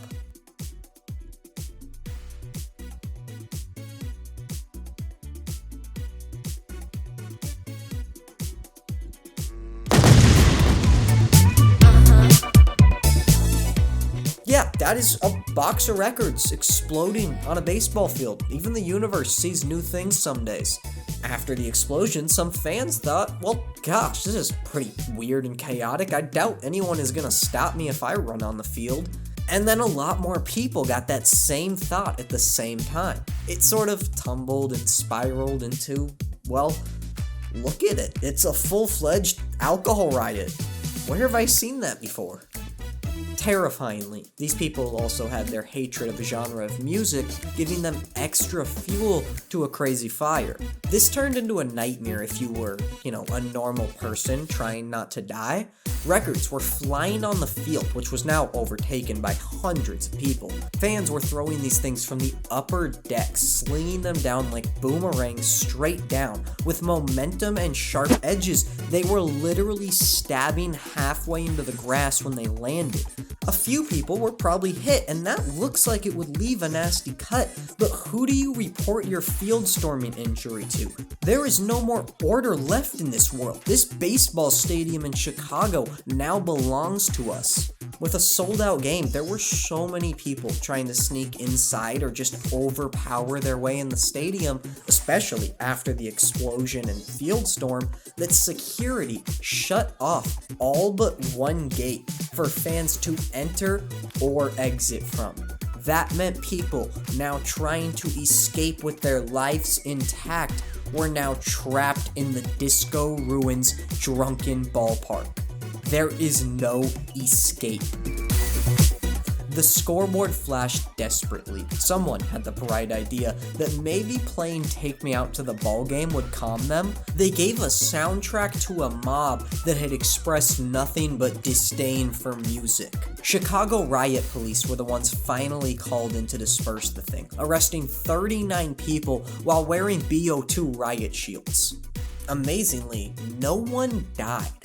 Injuries from the day range heavily. Some reported none, others reported around 30, and I think this goes back to some people definitely got hurt, but not everyone was gonna go tell someone about that. The field had unacceptable playing conditions, and the second half of the doubleheader was forfeited to the Tigers. Funny enough, to convince the league to make it a forfeit and not a postponed game, the Tigers used a rare clause in the rulebook that says games can only be postponed for an act of God.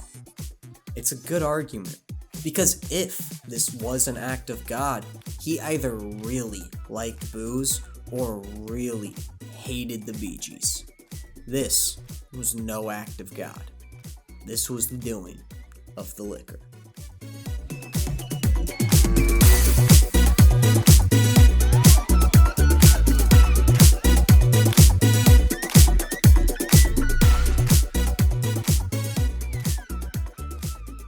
As we approach more modern times, we can start to align alcohol with our current understanding and knowledge of it within stadiums. But this next section may surprise a lot of American fans, because in high-level pro soccer in Europe, for the last 40 years, alcohol has been banned in seats.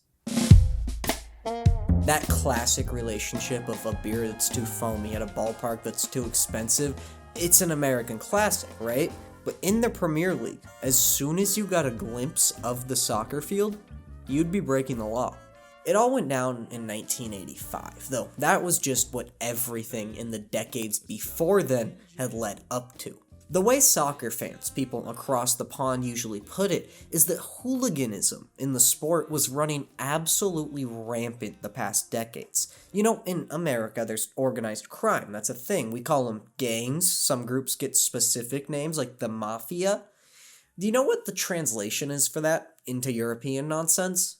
They call them firms. Like, different teams have their own organized firm that would just cause trouble, be hooligans, I guess. And the more I read, by the way, the more I realize the word hooligan is like a common thing to say over there. What a mess. But for a translation, soccer fans were being crazy drunks. They had their own versions of disco demolition and 10-cent beer nights, plenty of examples of the stadium purely losing control of the crowd. In this era, sports fans were starting to have some alcoholic-induced craziness worldwide across all sports. But what separated soccer is that in their wild moments, fans were like consistently dying in large amounts. By 1980, it had been getting bad for a while, and there was already a known problem. The Old Firm rivalry is one of the greatest in all sports, and it really does deserve a long overdue full-length video of its own. This single matchup, played between the two most popular clubs in Scotland, Celtic and Rangers, is responsible for a number of the most famous hatred between fan moments of all time. I'm not going to try to get into it because we don't have the time to do it justice, and anything except the whole truth would be disrespectful. Just know that religion and politics play a huge dividing role within the two fan bases. The 1980 Scottish Cup final matchup might be the worst, or depending on what you're looking for, the best that they've ever had. The game was 90 minutes of nothingness. Absolutely nothing. 0-0. But we can't fix soccer right now. With scoring locked in a cup final, an extra 30 minutes were thrown on because we had to crown someone. Celtic, George Mikulski redirected a corner kick in for the goal. It would be the game's only score and give them the win. As Celtic players celebrated across the field wielding their trophy, some of their fans began jumping over the dividers and joining the celebration on the field. This began a chaotic, all-out frenzy that slowly evolved into, you guessed it, a riot. Funny enough, not everyone agreed when exactly it became a riot, so the video will just kind of cut from guys jumping up and down, high-fiving, to a man laying in the fetal position with hundreds stepping over his body. At some point, some Celtic fans started taunting and even kicked another goal into the Rangers' side. This unleashed the other half of fans dressed in blue that were still in the stadium. A war where fighters are only distinguished by their colors and it has nothing to do with race. There is no place like sports. The sides met in the middle like an action movie and began beating on each other senselessly. 1,000 different one-on-one fights spawned within a second. Bricks, bottles, cans, iron bars were all used as weapons. It was whatever you could find laying around. Police, having known what to expect, tried to prepare for any sort of chaos. They had deployed hundreds of officers outside the stadium on the surrounding neighborhoods, anticipating that to be where things would get real wild. As the cops realized their mistake and they all tried to rush inside, they were met by hordes of normal fans trying to get away from the craziness, delaying the response. Over 200 people were arrested, most of them inside the stadium, with a few stragglers carrying the violence over into town. Most blamed innocent old alcohol as chief culprit for the events. There's a joke to be made about how alcohol doesn't get people drunk, people get themselves drunk, but all avoid it. An eventual official match report placed the blame mainly on booze, with responsibility also falling on the Celtic fans and players. Unsurprisingly, Rangers fans were quick to jump to agreeing with this report. But the country of Scotland was not okay with this display, and they wanted to change something. This isn't when it happened, it wasn't the big boom, but Scotland themselves made the decision the next year to ban alcohol in stadiums. No more drinking-induced violence can be had if you take out the drinking. Between these lasting effects, it's high on my list of the most impactful sporting events ever, and of course, it would play a small part in the big change that we're building up to. An FA Cup match between Luton Town and Millwall 5 years later was the next victim. Actually, there were more victims in between, but this one was bad. I'll skip the formalities, I fear we're getting too repetitive. But don't worry, with every new riot, fans invent never-before-seen techniques of mayhem. The game ended 1-0. Who cares? Actually, it started 0-0, but there were riots before the game began. Something special was brewing tonight. Though a home game for Luton Town, well over 50% of the stands were going for visiting Millwall, with way more people than expected. Police dogs had to be brought out to clear the pitch before the game started, as people had already started piling down and throwing things, mostly empty beer bottles, during warm-ups. 14 minutes into the game, the refs halted it for a makeshift halftime because fans were too out of control. The teams were eventually brought back and finished the first half, with Luton Town taking a 1-0 lead. That would be the final score. As time began ticking away in the second half, Millwall fans collectively started whispering in the stands, and they came up with some ideas. If they invade the pitch right now, just completely overtook and kicked the teams off, Millwall can't lose. They might be able to get the game replayed.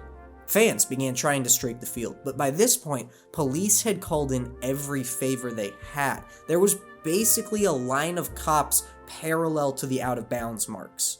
The Luton Town goalkeeper, who had to stand in front of Millwall fans the whole game, was nailed in the head with an empty bottle, and a knife was found laying on the ground near his goal.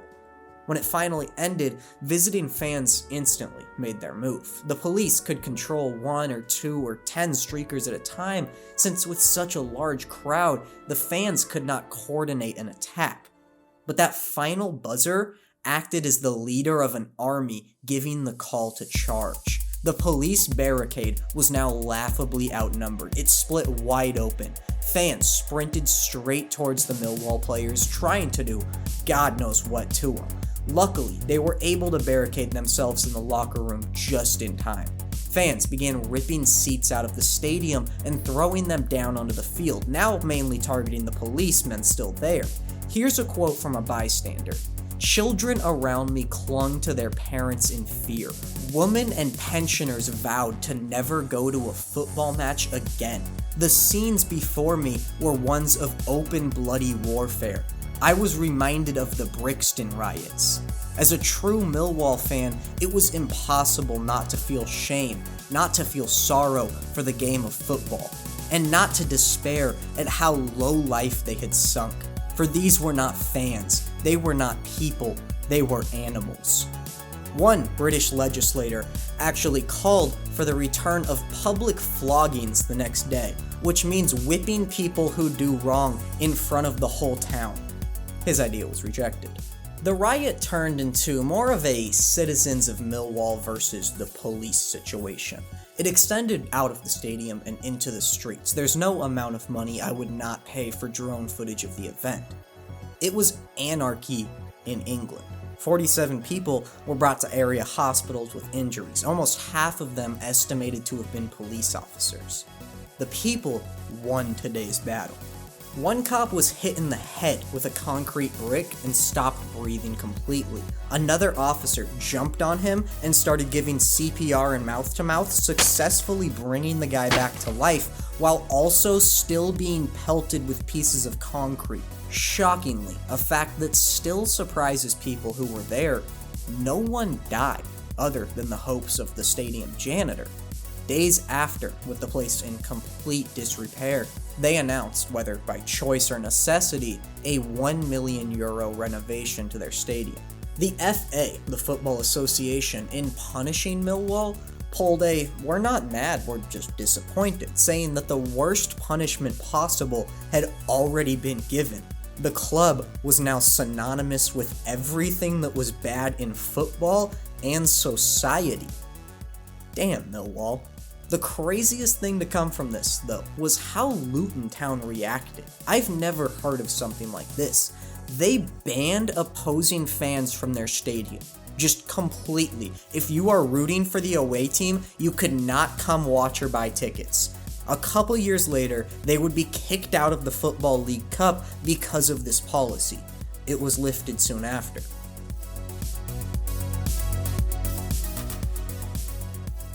And just 2 months after the Luton Town riot, 60 days later, with hooliganism or silliness, inability to control your fans, whatever you want to call it, it was at its peak. And another incident, far more tragic in scope, coming directly after this one, put it over the edge. May 11th very well could have been the turning point that is now forever overshadowed because we got an even worse one right after it. This is the date of the Bradford City Stadium fire, when Valley Parade went up and killed 56 people. The very same day, and often double overshadowed because of the fire, a 14-year-old kid was killed at the Leeds vs. Birmingham match when a wall collapsed on him. Stadium safety in soccer was at an all-time high alert. 18 days later, one last guy walked into the bar. Enter the Hazel Stadium disaster.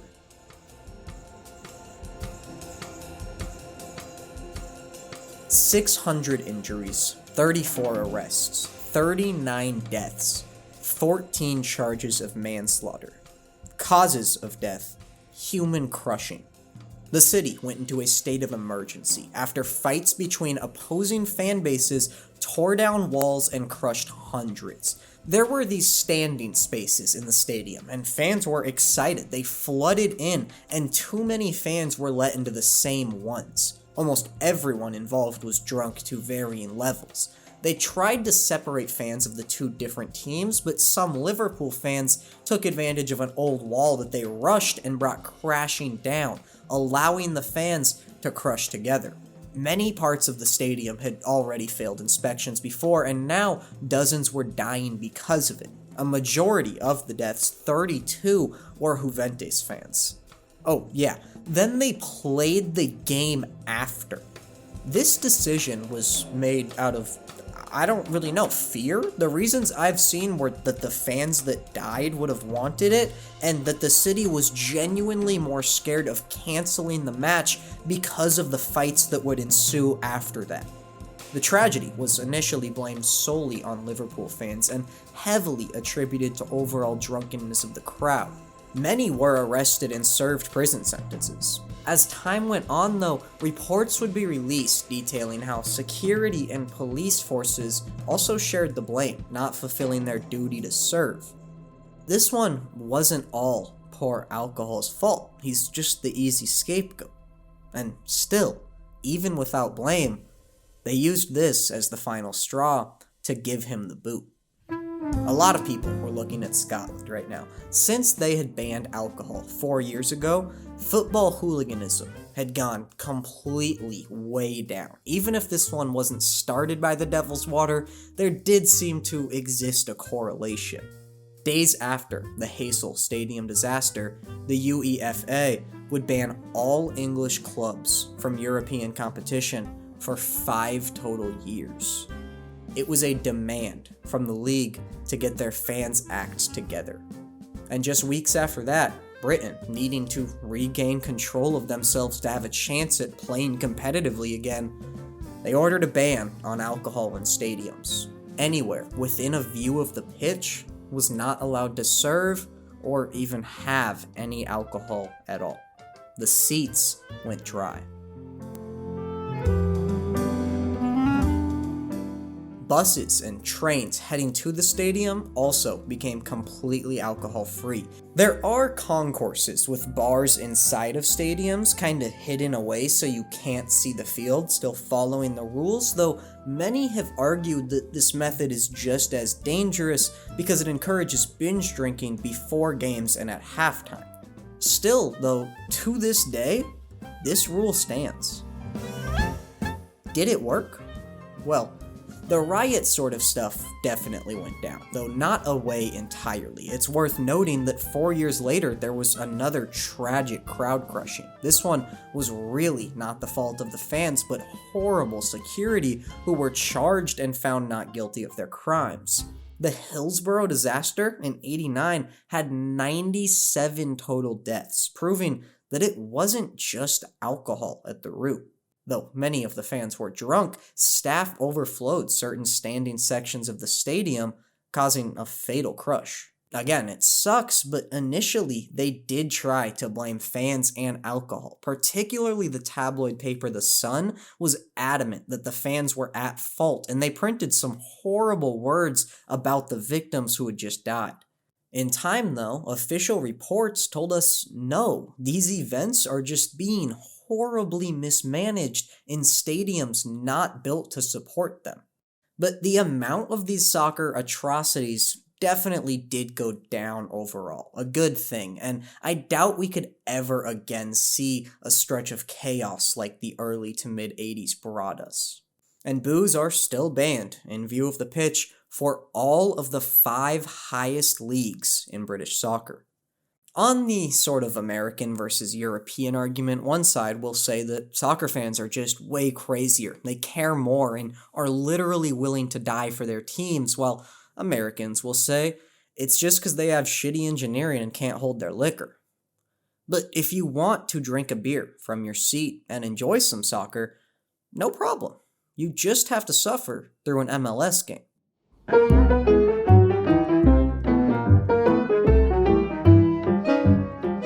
Okay, we can get back to American sports now. Actually, first, Canada. Rocket Ismail, legendary Notre Dame wide receiver. Maybe we'll learn more about Rocket one day. Today is not one day. But he was in the CFL once, returning a kickoff for a touchdown blast off across the field. The guy was quick, and then someone casually launches a beer can at him in the middle of his return. It was negative 16 degrees out. This beer, exploded, and I just find the video hilarious for some reason, with no context.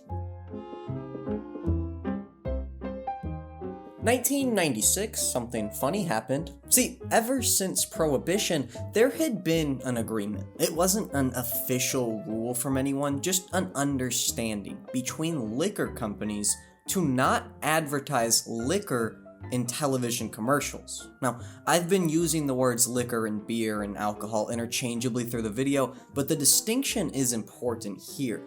In 1933, right when Prohibition was lifted, and companies were able to return to selling alcohol. The big liquor giants in the country came together and they agreed that it was not a good decision to advertise their product on TV. And so they just didn't for 60 years.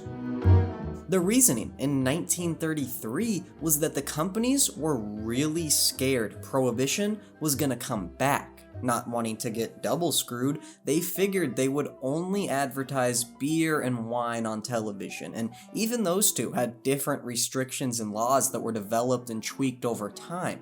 But for the hard stuff, the firewater, the fine liquor, they kept it completely off TV.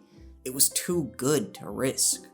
Until 1996. I probably don't have the best understanding of all the inner workings here, but it shocks me that it took this long for these companies who have staffs of people hired to make them more money to realize that maybe we should be advertising on television. And so in 1996, it was Seagram's. I always find a way to pop up in the sports world, who ran the first ever TV liquor ad in America when they broadcast a Crown Royale commercial to their perfect target audience of a town in Texas.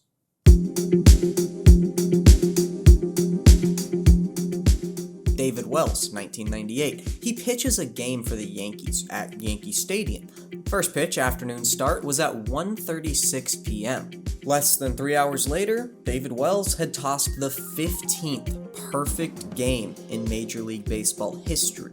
This is despite claims from teammates, friends, and the man himself that he was battling a skull-rattling hangover and likely still pretty drunk. That is awesome. The night before the perfecto, though, is actually that of controversy. Wells claims that he was out until after 5:30 a.m. at a Saturday Night Live after party. The show is famous for its celebrity-riddled affairs the night after they air, which include everyone from the episode as well as any stars who happen to be in New York. Jimmy Fallon remembers David Wells at this specific party, and he says when he left at 5 in the morning, Wells was still there, going hard. SNL's producer, Marcy Klein, also remembers Wells being there.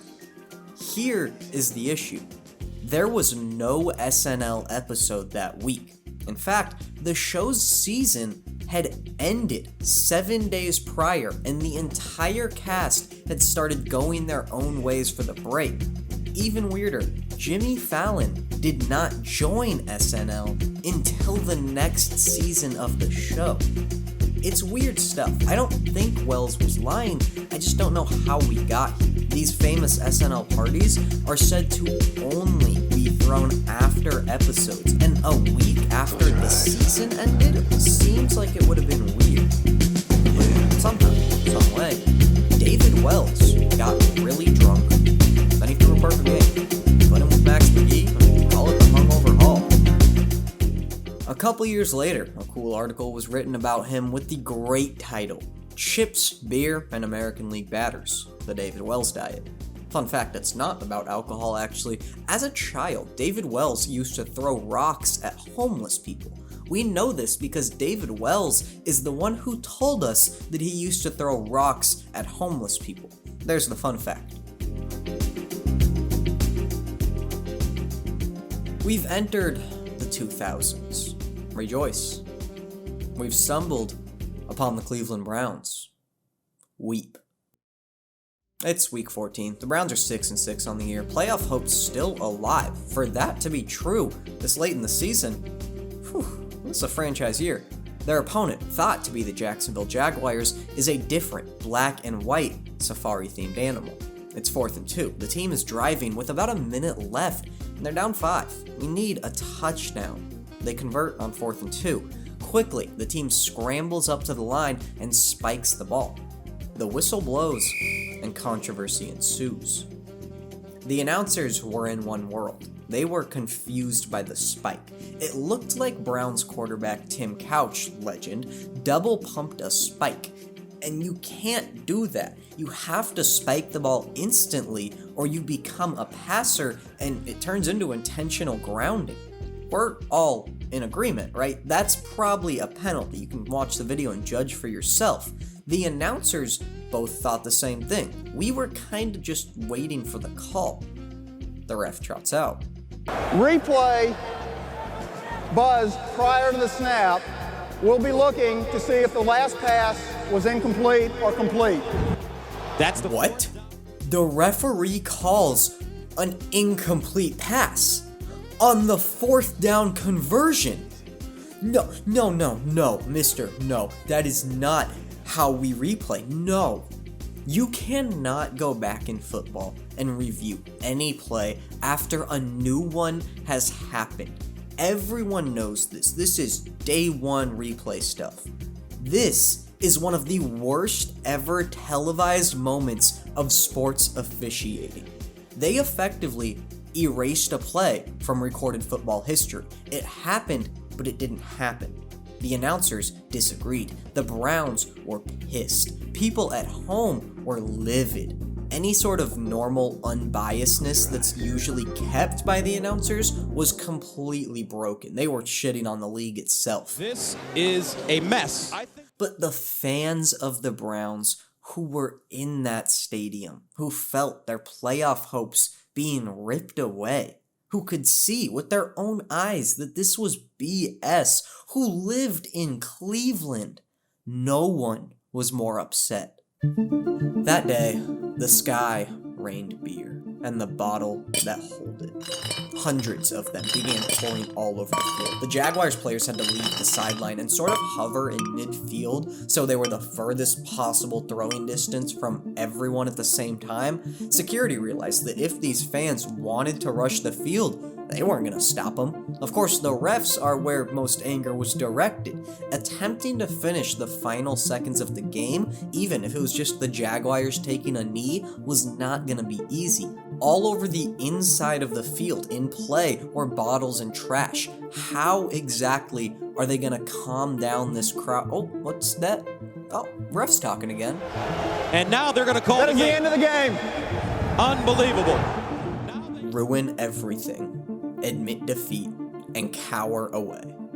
At least we know they are not getting in the locker room without a fight.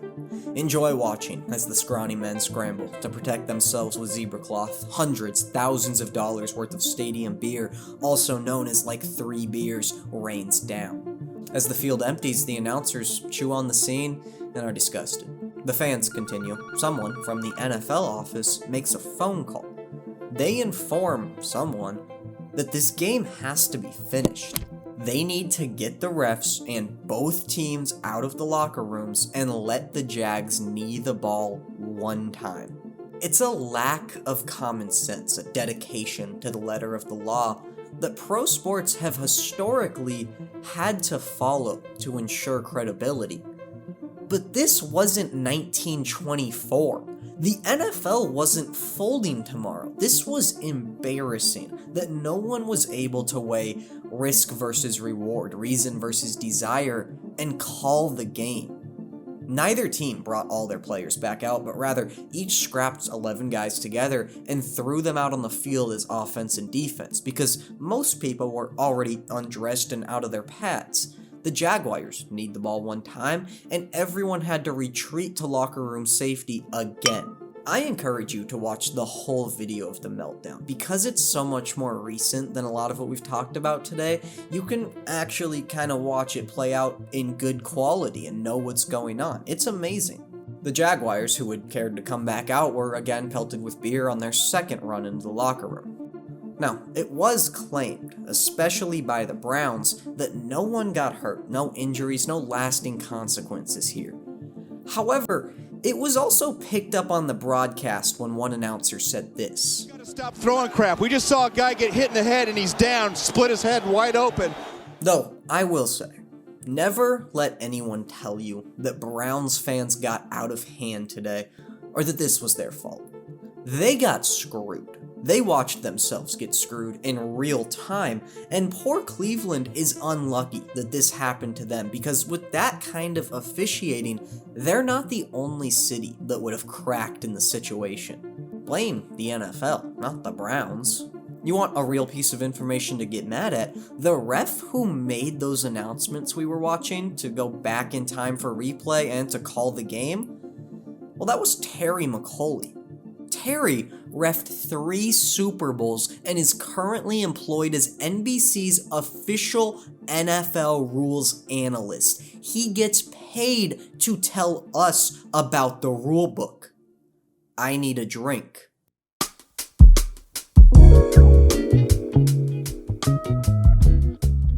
Now, I have left the poor NBA basically out of this video entirely. We can change that. The most famous for being infamous, so just infamous, moment in pro basketball history was all sparked from a loose cup of beer and a tragic misunderstanding. It was an NBA where fights weren't as frowned upon and a chippy game all throughout. The Detroit Pistons had a franchise-wide reputation of intensity. The Indiana Pacers had 0 players with the last name World Peace. This was bound to go wrong. Ben Wallace is a man many would not mess with. Ron Artest would probably mess with him. He fouled him while Wallace drove through the lane. It was a hard foul, nothing more. Ben Wallace disagreed with me. He walked up calmly and gave Ron Artest one of the most textbook shoves you'll ever see, sending a large, strong man flying backwards. The way he gets shoved almost looks like a cartoon. This started a fight, benches clearing, good NBA brawl. Ron Artest had been in his fair share of brawls. He wasn't trying to get in trouble, and he was also a petty, kind of goofy guy. To make a statement of his not being involved anymore, he laid down on the scorer's table. The teams continued fighting without him, around him. Just a guy laying down with the cheeky smile and Reggie Miller's calm hand touching him softly, while 15 men who could kill any normal person with a punch shoved each other around. Then it happened. The beer bong. It floated down from the stands gleefully, spilling on its way. An innocent little cup, a flying turning point of basketball violence. And it landed direct shot on Ron Artest's forehead. Uh-oh. He wasn't laying down anymore. Artest rushed into the stands like a killer into hell. He saw who threw the drink, and he rushed the guy. The poor guy. Artest took him down and got ready to beat upon the beer thrower. The only issue, it was not the beer thrower. This guy right behind him was, and he started trying to put Ron Artest into a headlock. Insane idea. That didn't work, but by now, Artest's teammate Steven Jackson had also rushed into the stands chaotically and was attacking different fans he thought were after his boy. It had exploded. Many fans piled onto the court. Ron Artest once again tried to remove himself from the situation. He was calmly walking in front of the bench away from the action. A Pistons fan made the dire mistake of existing in front of Artest. Luckily, this could be fatal blow when Artest cocked back to punch the guy did not hit directly. It unironically, not joking or exaggerating, could have killed the man if it did. Still, the scene ended with Artest walking backwards and 2 Pistons fans on the ground.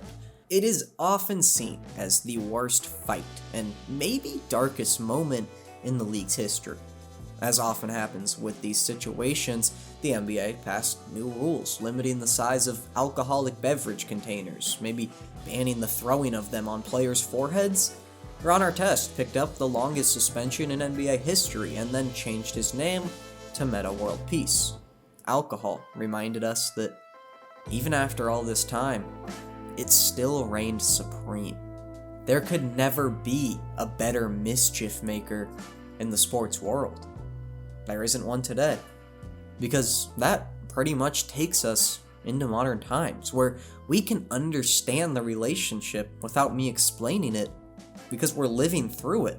There's really 2 sides to the ordeal, the fans and the players. On one side, the athletes themselves have seen their relationship completely change with liquor. For the most part, and there are exceptions, guys are no longer teetering on alcoholism because you generally can't do that and still be competing at the highest level with how coveted of a job being a pro athlete is nowadays. But much more common is the opposite end of this. Guys who don't have drinking problems because they have no problem drinking at all. Dudes who have built personas as destroyers of beer, killers of liquor. Wade Boggs crushing inhuman amounts of cans. He drank like 64 beers, or depending on who you ask, over 100 on a single cross-country flight. Andre the Giant has the unofficial, but everyone agrees, world record of most beers in one sitting with 119 12-ounces. George Best played soccer, Jackie Moon played basketball. John Daly is only known by most people for one reason, and after his professional golf career, admitted that he played better drunk than sober. It wasn't like the dependency that early MLB players had on the drink. These guys aren't seen as much as alcoholics. Even John Daly, who's publicly come out and talked about his struggles, they're more just talked about as being really good at drinking. They're not pitied for their issues, but revered for their abilities. It's a weird way that the sports world has slowly changed in how we see these guys and their relationship to booze. But as for the fans, well, us, the fans, we haven't changed a bit in the liquid we worship. We're gonna keep drinking, we're gonna keep watching our sports, and we're gonna enjoy our damn selves while we do it. Because at the end of the day, and I hope I've done enough for you to agree with me on this, the sporting world as we know it does not exist without beer. Thank you.